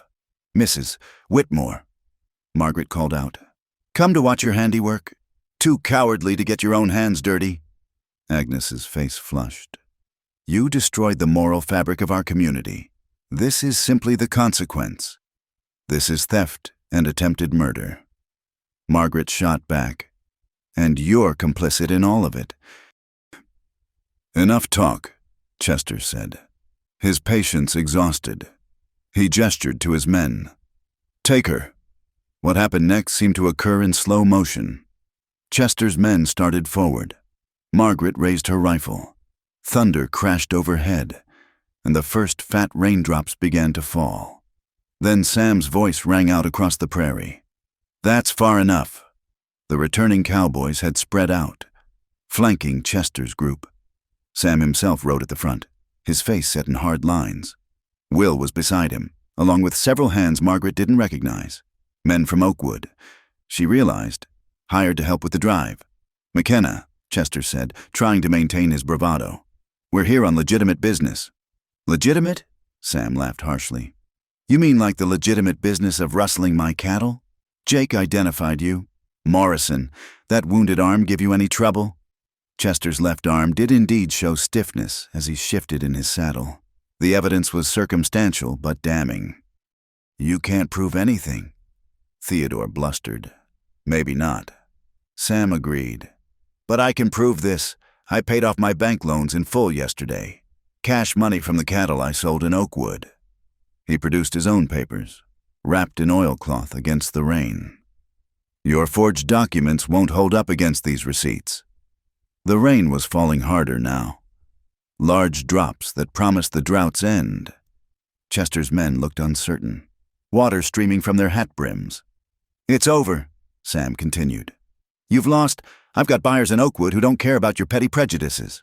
My ranch is solvent. And if you don't get off my land right now, I'll press charges for rustling, fraud, and attempted robbery. You wouldn't dare." Agnes Whitmore shrilled from her carriage. "No court would take your word over ours." That's when new riders appeared on the horizon. Tom, returning with a small group from town. Margaret recognized Dr. Holcomb, Reverend Mills, and surprisingly, Mrs. Patterson from the boarding house. "Actually, Doctor," Holcomb said as they drew near, "I think a court would be very interested in what we just witnessed. Attempted robbery in broad daylight. And I," Reverend Mills added, "would be happy to testify about the systematic harassment this ranch has endured. It's gone far beyond proper Christian correction into outright persecution." Mrs. Patterson, of all people, spoke last. "I've held my tongue too long, letting Agnes Whitmore speak for all respectable women, but this is beyond the pale. That young woman has done nothing but work honestly and defend herself against unwanted advances. If that makes her unsuitable, then perhaps we need to reconsider what we're suited for." The tide had turned. Faced with witnesses, including pillars of the community, Chester's bravado crumbled. His hired guns, recognizing the shift, began to edge away. "This isn't over," Chester snarled, but his threat lacked conviction. "Yes, it is," Sam said flatly. "You're done here. Morrison, you too, Blackwood, and Mrs. Whitmore. Your reign as moral arbiter of Willow Creek just ended." The rain came in earnest then, a deluge that sent everyone scattering. Chester and his group retreated in disorder, Agnes Whitmore's carriage getting stuck in rapidly forming mud. The witnesses from town took shelter in the barn, while Sam's cowboys drove the cattle into the secured pastures.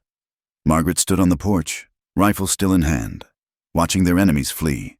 The drought was breaking, the ranch was saved, and the town's stranglehold on their lives was shattered. She should feel triumphant. Instead, she felt exhausted. Sam dismounted and climbed the steps to stand beside her. He was soaked through, muddy, and had never looked better to her eyes. "You all right?" he asked softly. "I am now." She set the rifle aside and turned to face him. "How did you manage to pay off the loans?" "The buyers in Oakwood were generous.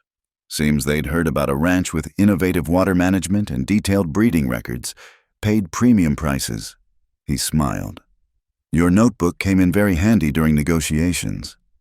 "My notebook?" "The one where you'd cataloged every animal, noted their traits, tracked their productivity.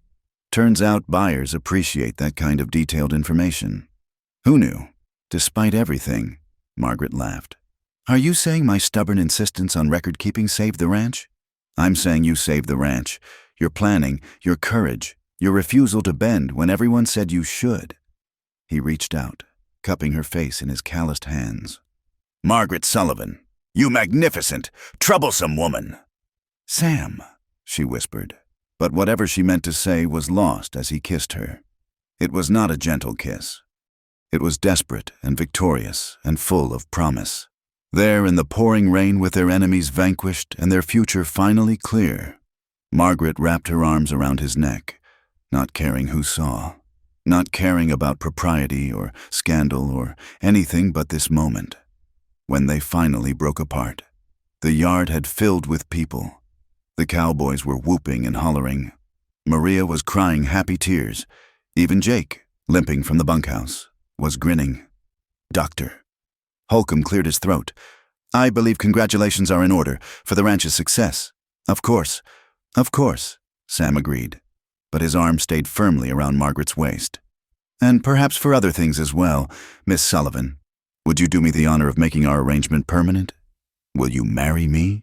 Margaret looked up at him, this man who'd seen her at her most stubborn and called it strength, who'd stood against a town for her, who'd trusted her intelligence and valued her opinions. "That depends," she said seriously. "Will I still get to name the chickens?" He laughed, the sound rich and full of joy. "You can name every animal on the ranch if you want. You can implement any system, argue any point, be as stubborn and difficult as you've ever been. Just say yes." "Then yes," she said simply, Yes to all of it. The cheer that went up could probably be heard in town, in the middle of it all, as the rain washed away months of drought and years of prejudice. Margaret Sullivan, soon to be McKenna, stood in the arms of the man who'd claimed her not despite her stubborn nature, but because of it. The minister was right there, after all. And as the storm passed and the sun broke through, painting rainbows across the Texas sky, they made it official. No fancy church wedding, no elaborate dress, just two people who'd found each other against all odds, surrounded by friends who'd stood with them when it mattered. "I now pronounce you man and wife," Reverend Mills said, raising his voice over the rain. "Mr. McKenna, you may kiss your bride. My stubborn, difficult, perfect bride," Sam murmured, and kissed her again while the ranch celebrated around them. Later, there would be consequences to face. Chester Morrison would slink away to nurse his wounds and his reputation. Theodore Blackwood would find that treating women as property had cost him any chance at happiness. Agnes Whitmore would discover that moral authority, once lost, was impossible to regain. But that was for later. Now, in this moment, Margaret stood with her husband on the ranch they'd saved together, watching the rain bring life back to the parched land. She'd traveled 1,000 miles expecting one life and found another entirely. She'd been rejected as too stubborn for marriage. Thank God for that rejection. It had led her here, to a man who saw her strength as a gift rather than a flaw, to a life where she could be exactly who she was. The rain fell, the cattle lowed, and somewhere in the chicken coop, Henrietta, the best laying hen in Texas, according to Margaret's careful records, settled in for the night. All was well at the McKenna Ranch. The Harvest Festival had always been Willow Creek's biggest event of the year. Merchants displayed their finest goods. Ranchers showed off their best livestock, and the whole county gathered to celebrate the season's bounty. This year, 6 months after the drought broke and the McKenna Ranch's fortunes turned, the festival carried special significance. Margaret McKenna stood before the mirror in their bedroom, adjusting the brooch at her throat. She wore a new dress, forest green that brought out her eyes, practical but elegant. Sam appeared behind her, wrapping his arms around her waist. "You sure about this?" he asked quietly. "We don't have to go." "We're going," Margaret said firmly. "The ranch has the finest cattle in 3 counties thanks to our breeding program. Why should we hide that because of old gossip?" Sam smiled against her neck. "That's my stubborn wife." A knock at the door interrupted them. "Ma'am?" It was Tom's voice. "The wagon's loaded with the preserves and the quilts for the competition, and the ledgers for the agricultural display." Margaret called back, "Don't forget those." She heard Tom mutter something about only woman who'd bring bookkeeping to a festival, but his tone was affectionate. The ranch hands had long since accepted that Margaret's detailed records were part of what made their operation successful. As they prepared to leave, Margaret noticed Sam strapping on his gun belt, expecting trouble.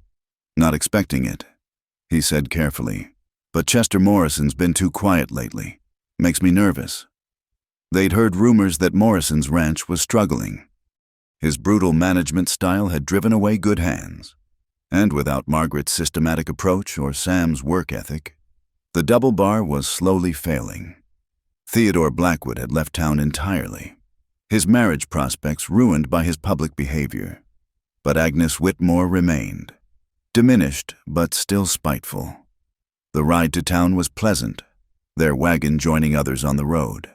Several neighbors nodded greetings, a marked change from the cold shoulders of months past. The Oakwood buyers had spread word of the McKenna Ranch's quality cattle and innovative practices, and success had a way of changing minds. Still, Margaret felt the familiar tightness in her chest as they entered Willow Creek. Some wounds healed slowly. The festival grounds were bustling with activity. Booths lined the main square. Children ran between the displays, and the smell of fresh-baked pies filled the air. Margaret had entered the preserves competition and the quilt exhibition. Maria had taught her well, but her real purpose was the agricultural display. Well, The scandalous Mrs. McKenna graces us with her presence. Margaret turned to find Agnes Whitmore standing nearby, surrounded by a small group of women. The former social leader looked older, her face lined with bitterness. Mrs. Whitmore, Margaret acknowledged coolly. How nice to see you supporting the festival. I always support community events. Agnes sniffed. Unlike some, who only appear when they have something to gain. Before Margaret could respond, Mrs. Patterson approached. The boarding house owner had become an unexpected ally since the confrontation at the ranch. Margaret, dear, I've been hoping to see your quilt entry. I hear you've developed quite a skill. She turned to Agnes with a smile sharp as glass. Productivity suits our Margaret so well, don't you think? Unlike idleness and gossip. Agnes flushed and retreated with her diminished circle. Mrs. Patterson watched her go with satisfaction. Thank you, Margaret said quietly. Nonsense. I should have spoken up months ago. That woman's held this town under her thumb for too long. Mrs. Patterson's eyes twinkled. Besides, I have a business proposition. My niece in Oakwood wants to learn modern bookkeeping. I thought perhaps you might take on a student. Before Margaret could answer, a commotion erupted near the livestock pens. Raised voices, a woman's scream, the sound of splintering wood. Sam was already moving. Margaret close behind. They found chaos. A bull had broken free from its pen and was rampaging through the festival grounds. People scattered in panic as the massive animal charged through booths, destroying displays and threatening anyone in its path. That's Morrison's bull, Sam said grimly. Red Devil, he calls it. Mean as sin and twice as dangerous. Indeed, Chester Morrison stood near the broken pen, but he made no move to control his animal. If anything, he looked satisfied by the destruction. The bull wheeled, its eyes fixed on a group of children frozen with fear near the pie booth. Margaret's heart stopped as she recognized one of them, little Emma Holcomb, the doctor's daughter who'd been kind to her at church. Without thinking, Margaret grabbed a red tablecloth from a nearby booth and ran forward, placing herself between the bull and the children. Margaret, no! Sam shouted, but she was already moving. She snapped the cloth like a matador's cape, drawing the bull's attention. Over here, you overgrown steer! The bull charged. Margaret stepped aside at the last moment, using the cloth to guide its momentum past her. The children scattered to safety, but now she had 800 pounds of angry beef focused entirely on her. The water trough, she called to Sam, who was circling to help. Drive him toward the trough. Together they worked, Margaret with her makeshift cape and Sam with a rope he'd grabbed, corralling the bull toward the large water trough at the center of the square. Other men joined them. Will, Tom, even Jake limping determinedly with a pole. Just as the bull seemed ready to charge again, a shot rang out. The bull bellowed and stumbled, a dart protruding from its flank. Doctor. Holcomb stood with his medical bag, holding a modified syringe. Sedative, he explained as the bull's legs began to wobble. Been carrying it since Morrison started bringing that monster to town. The bull collapsed with a ground-shaking thud, unconscious but breathing. The crowd that had scattered began to gather again, murmuring with amazement and relief. Margaret! Emma Holcomb broke free from her mother and ran to Margaret, throwing her small arms around her skirts. You saved us! Anyone would have done the same, Margaret said, though her knees felt weak now that the danger had passed. No. Doctor, Holcomb said firmly, arriving to check on his daughter. Not anyone. That took extraordinary courage. Chester Morrison finally appeared, his face twisted with fury. You had no right to drug my animal. I'll sue for damages. Your animal that you failed to properly secure. Sam stepped forward, his voice deadly quiet. Your animal that nearly killed children because you were too proud or too incompetent to pen it correctly. It was an accident, like the rustling was an accident, like trying to steal our ranch was an accident. Sam's voice rose. We've tolerated your presence, Morrison, but no more. You're not welcome in this town. You can't run me out. I own property. Mortgaged property. A new voice interjected. It was Hiram Watts from the bank. looking stern. Property you've mismanaged into the ground. Your notes were called in yesterday. Morrison. You have 30 days to pay in full or face foreclosure. Chester's face went white. You can't do this! I can, and I have. Your reputation for dishonesty has finally caught up with you. The banker turned to Sam and Margaret. I owe you both an apology. I let myself be influenced by prejudice instead of looking at facts. Your ranch is one of our most reliable accounts, while Morrison here hasn't made a payment in months. As Chester slunk away, defeated at last, the crowd began to disperse, but then someone started clapping. It was Reverend Mills, his face beaming. Others joined in, and soon the entire square rang with applause. Margaret stood frozen, overwhelmed. These people who had shunned her, gossiped about her, tried to drive her away, they were applauding her courage. Speech, someone called out. Let's hear from our hero. I'm no hero, Margaret protested, but they wouldn't be denied. She found herself pushed toward the festival platform, Sam's encouraging hand at her back, standing before the crowd. Margaret saw all of Willow Creek gathered, those who'd been kind, those who'd been cruel, those who'd simply watched and waited. She thought of all the words she could say, all the justified anger she could express. Instead, she spoke from her heart. 6 months ago, I stood in this town as a stranger, rejected and alone. I was called too stubborn, too difficult, unsuitable for the life expected of me. Her voice grew stronger. And they were right. I was all of those things. I still am. Murmurs rippled through the crowd, but she continued. But I've learned that stubbornness can be another word for determination. That difficulty can mean refusing to accept injustice. That being unsuitable for one life might mean you're perfectly suited for another. She found Sam in the crowd, his eyes warm with pride. This town taught me hard lessons. Some of you showed me cruelty, yes, but others showed me kindness when it cost you to do so. And today, we all stood together to protect our children. That's what community truly means. Not conformity, not blind adherence to what's always been, but coming together when it matters most. She paused, looking directly at Agnes Whitmore and her remaining followers. I'm still stubborn. I still keep detailed records that drive my ranch hands half mad. I still believe women deserve choices and respect. I still name my chickens.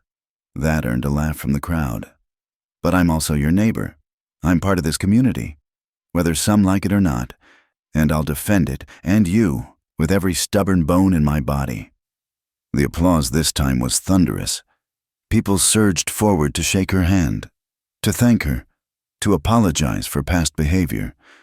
Doctor, Holcomb's wife embraced her tearfully. Mrs. Patterson declared loudly that Margaret was exactly the kind of woman Willow Creek needed more of. Even Agnes Whitmore approached, her face a battlefield of emotions. I was wrong, she said stiffly. Your actions today showed true Christian virtue. It wasn't much of an apology, but from Agnes, it was monumental. Margaret nodded graciously. We all make mistakes. Mrs. Whitmore, what matters is what we do next. The festival continued with renewed energy. Margaret's preserves won second place. Mrs. Patterson's strawberry jam took first, to no one's surprise. And her quilt received an honorable mention. But the real triumph came at the agricultural display. Rancher after rancher studied her detailed breeding records, amazed by the systematic approach that had improved the McKenna herd so dramatically. By day's end, she had 3 offers to consult on bookkeeping and 5 requests for breeding stock from their best bulls. As the sun set and lanterns were lit for the evening dance, Margaret found herself surrounded by neighbors who now saw her not as a threat to their way of life, but as an asset to their community. The transformation wasn't complete. Some still whispered, some still disapproved, but the tide had definitively turned. Sam pulled her into his arms as the music started. How does it feel to be the hero of Willow Creek? Exhausting, Margaret admitted, resting her head against his chest. I think I prefer being scandalous. It was less work, he laughed, spinning her around the makeshift dance floor. Too late now. You've gone and shown them who you really are. And who's that? He considered. Margaret McKenna. Too stubborn to fail, too brave to back down, too smart to let anyone put her in a box. My wife, who faces down bulls and gossips with equal courage. You forgot chicken namer and obsessive record keeper. Those two. He agreed solemnly. Can't forget the important parts. They danced as the stars came out, surrounded by a community that had finally begun to see strength where they'd once seen scandal. It wasn't a perfect ending. Life rarely provided those, but it was real and earned and theirs. Tomorrow would bring new challenges. The ranch would continue to grow under their joint management. Margaret would take on students, teaching other women the skills that had helped save the McKenna Ranch. Sam would work with neighboring ranchers, sharing the innovations that Margaret's systematic approach had brought. But tonight, they danced. The woman who'd been rejected as too stubborn, and the man who'd claimed her anyway, proving to all of Willow Creek that sometimes the very qualities that make someone unsuitable for one life make them perfect for another. As the fiddle played and couples swirled around them, Margaret thought she could hear Henrietta the chicken squawking indignantly back at the ranch, probably upset that her evening routine had been disrupted. The thought made her smile. She was Margaret McKenna, wife, rancher, hero of the hour, and yes, still proudly, unrepentantly stubborn, and she wouldn't have it any other way. The autumn sun painted the McKenna Ranch in shades of gold and amber, a fitting backdrop for the first anniversary of Margaret's arrival in Willow Creek. She stood on the porch of the main house, their house now, watching the bustling activity in the yard below. So much had changed in a year, yet some things remained constant. "Henrietta's escaped again," Maria called out, chasing the rebellious chicken past the water trough that now efficiently irrigated their expanded garden. Margaret smiled. "Third time this week. I think she's trying to establish a new pecking order. Just like her owner," Sam said, coming up behind her with 2 cups of coffee, always shaking things up. She accepted the cup gratefully, leaning back against his solid warmth. "The students will be here soon. Are you sure you don't mind having the house overrun with young women learning bookkeeping?" "Mind? Margaret, half the ranches in the county are thriving because their wives learned your methods. We're performing a public service." It was true. What had started with Mrs. Patterson's niece had grown into a proper school of sorts. Young women came from as far as Austin to learn the systematic approach that had transformed the McKenna Ranch into one of the most successful operations in Texas. "Mrs. McKenna," a voice called from the road. "Mrs. McKenna, come quick." It was young Daniel, riding hard from town. Margaret set down her coffee, immediately alert. "What's wrong?" "Nothing's wrong, ma'am, but there's news. Big news. There's a man at the hotel, says he's from some newspaper back east. Wants to write about you." Margaret felt Sam tense beside her. They'd had enough of outsiders causing trouble. "What newspaper?" Sam asked carefully. "The Philadelphia Inquirer," he said. "Claims he heard about a woman who tamed the Wild West with ledger books and chicken names." Daniel was practically bouncing with excitement. "The whole town's talking about it." Margaret and Sam exchanged glances. Philadelphia, her hometown newspaper. "I suppose we should meet this journalist," Margaret said slowly. They rode into town to find Willow Creek in an unusual state of excitement. People clustered on street corners, and several shop owners had put out their best displays.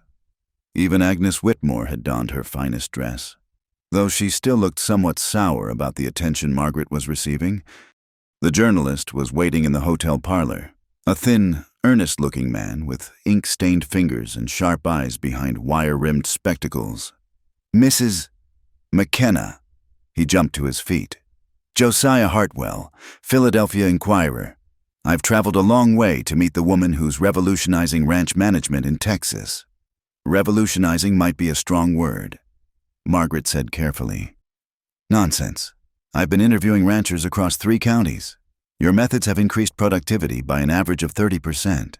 Your breeding program has produced cattle that sell for premium prices, and you've done it all while fighting drought, rustlers, and social prejudice. "How did you hear about all this?" Sam asked, still protective. "A letter from a doctor. Holcomb, initially. But once I started investigating, the stories poured in. The mail-order bride who refused to be ordered. The woman who faced down bulls and bigots with equal courage. It's exactly the kind of story our readers crave, the American spirit triumphing over adversity." Margaret felt heat rise in her cheeks. "Mr. Hartwell, I appreciate your interest, but I'm just a rancher's wife who keeps good records." "Stop." The voice was unexpected. Agnes Whitmore stepped forward, her expression determined. "Mr.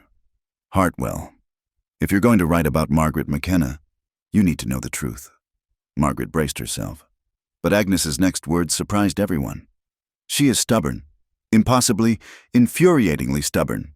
She came to this town and refused to bend to our expectations, refused to accept the role we tried to force on her." Agnes paused, seeming to struggle with the words. "And thank God for it." The room fell silent. Agnes continued, her voice stronger. "I spent years telling women how they should behave, what they should accept, how small they should make themselves. Then Margaret Sullivan arrived and showed us another way. Yes, I fought her. Yes, I tried to drive her out, but she stood firm. And in doing so, she showed us all, especially those of us who needed to see it most, that strength comes in many forms." She turned to Margaret directly. "You asked me once what kind of woman refuses an unwanted marriage and chooses work instead. I know the answer now. The kind of woman this frontier needs. The kind we all need." "Mr." Hartwell was scribbling frantically. Others had begun to gather, drawn by the commotion. Dr. Holcomb and his wife, Reverend Mills, Mrs. Patterson, and many of the ranchers who'd adopted Margaret's methods. "If you want stories." "Doctor," Holcomb said, "I'll tell you about the woman who saved my daughter from a rampaging bull, then calmly attended the church picnic as if nothing had happened. She taught my wife to read." One rancher added, "Said every person should be able to verify their own accounts. Helped me reorganize my whole operation." Another chimed in, "Double my profits in 6 months." Story after story poured out, painting a picture of a woman who'd transformed not just a ranch, but an entire community. "Mr." Hartwell's pencil flew across the pages, trying to capture it all. "Finally." He turned to Margaret. "Mrs. McKenna, what would you like to say to the women back east who might be considering a similar journey?" Margaret looked around the room at these people who had become her community, those who'd opposed her and those who'd supported her, all now united in something approaching respect, if not affection. "I would tell them to be prepared," she said finally. "The West doesn't care about your fine manners or your delicate sensibilities. It will test every ounce of strength you possess." She paused, finding Sam's eyes across the room. "But I would also tell them that here, on this frontier, you can become who you truly are, not who society expects you to be, not who your family demands you become, but yourself, stubborn edges and all. And if they're rejected?" Mr. Hartwell prompted. "If they're told they're too difficult, too opinionated, unsuitable for marriage?" Margaret smiled. "Then I'd say they're probably exactly where they need to be. The right person won't try to change you. They'll stand beside you and say to the world, 'That's my woman, stubbornness and all.'" Sam crossed the room to take her hand, facing the journalist. "For the record, Mr. Hartwell. I'd claim her again tomorrow and every day after. The very qualities that made others reject her are what made our ranch successful, our community stronger, and our life together worth living."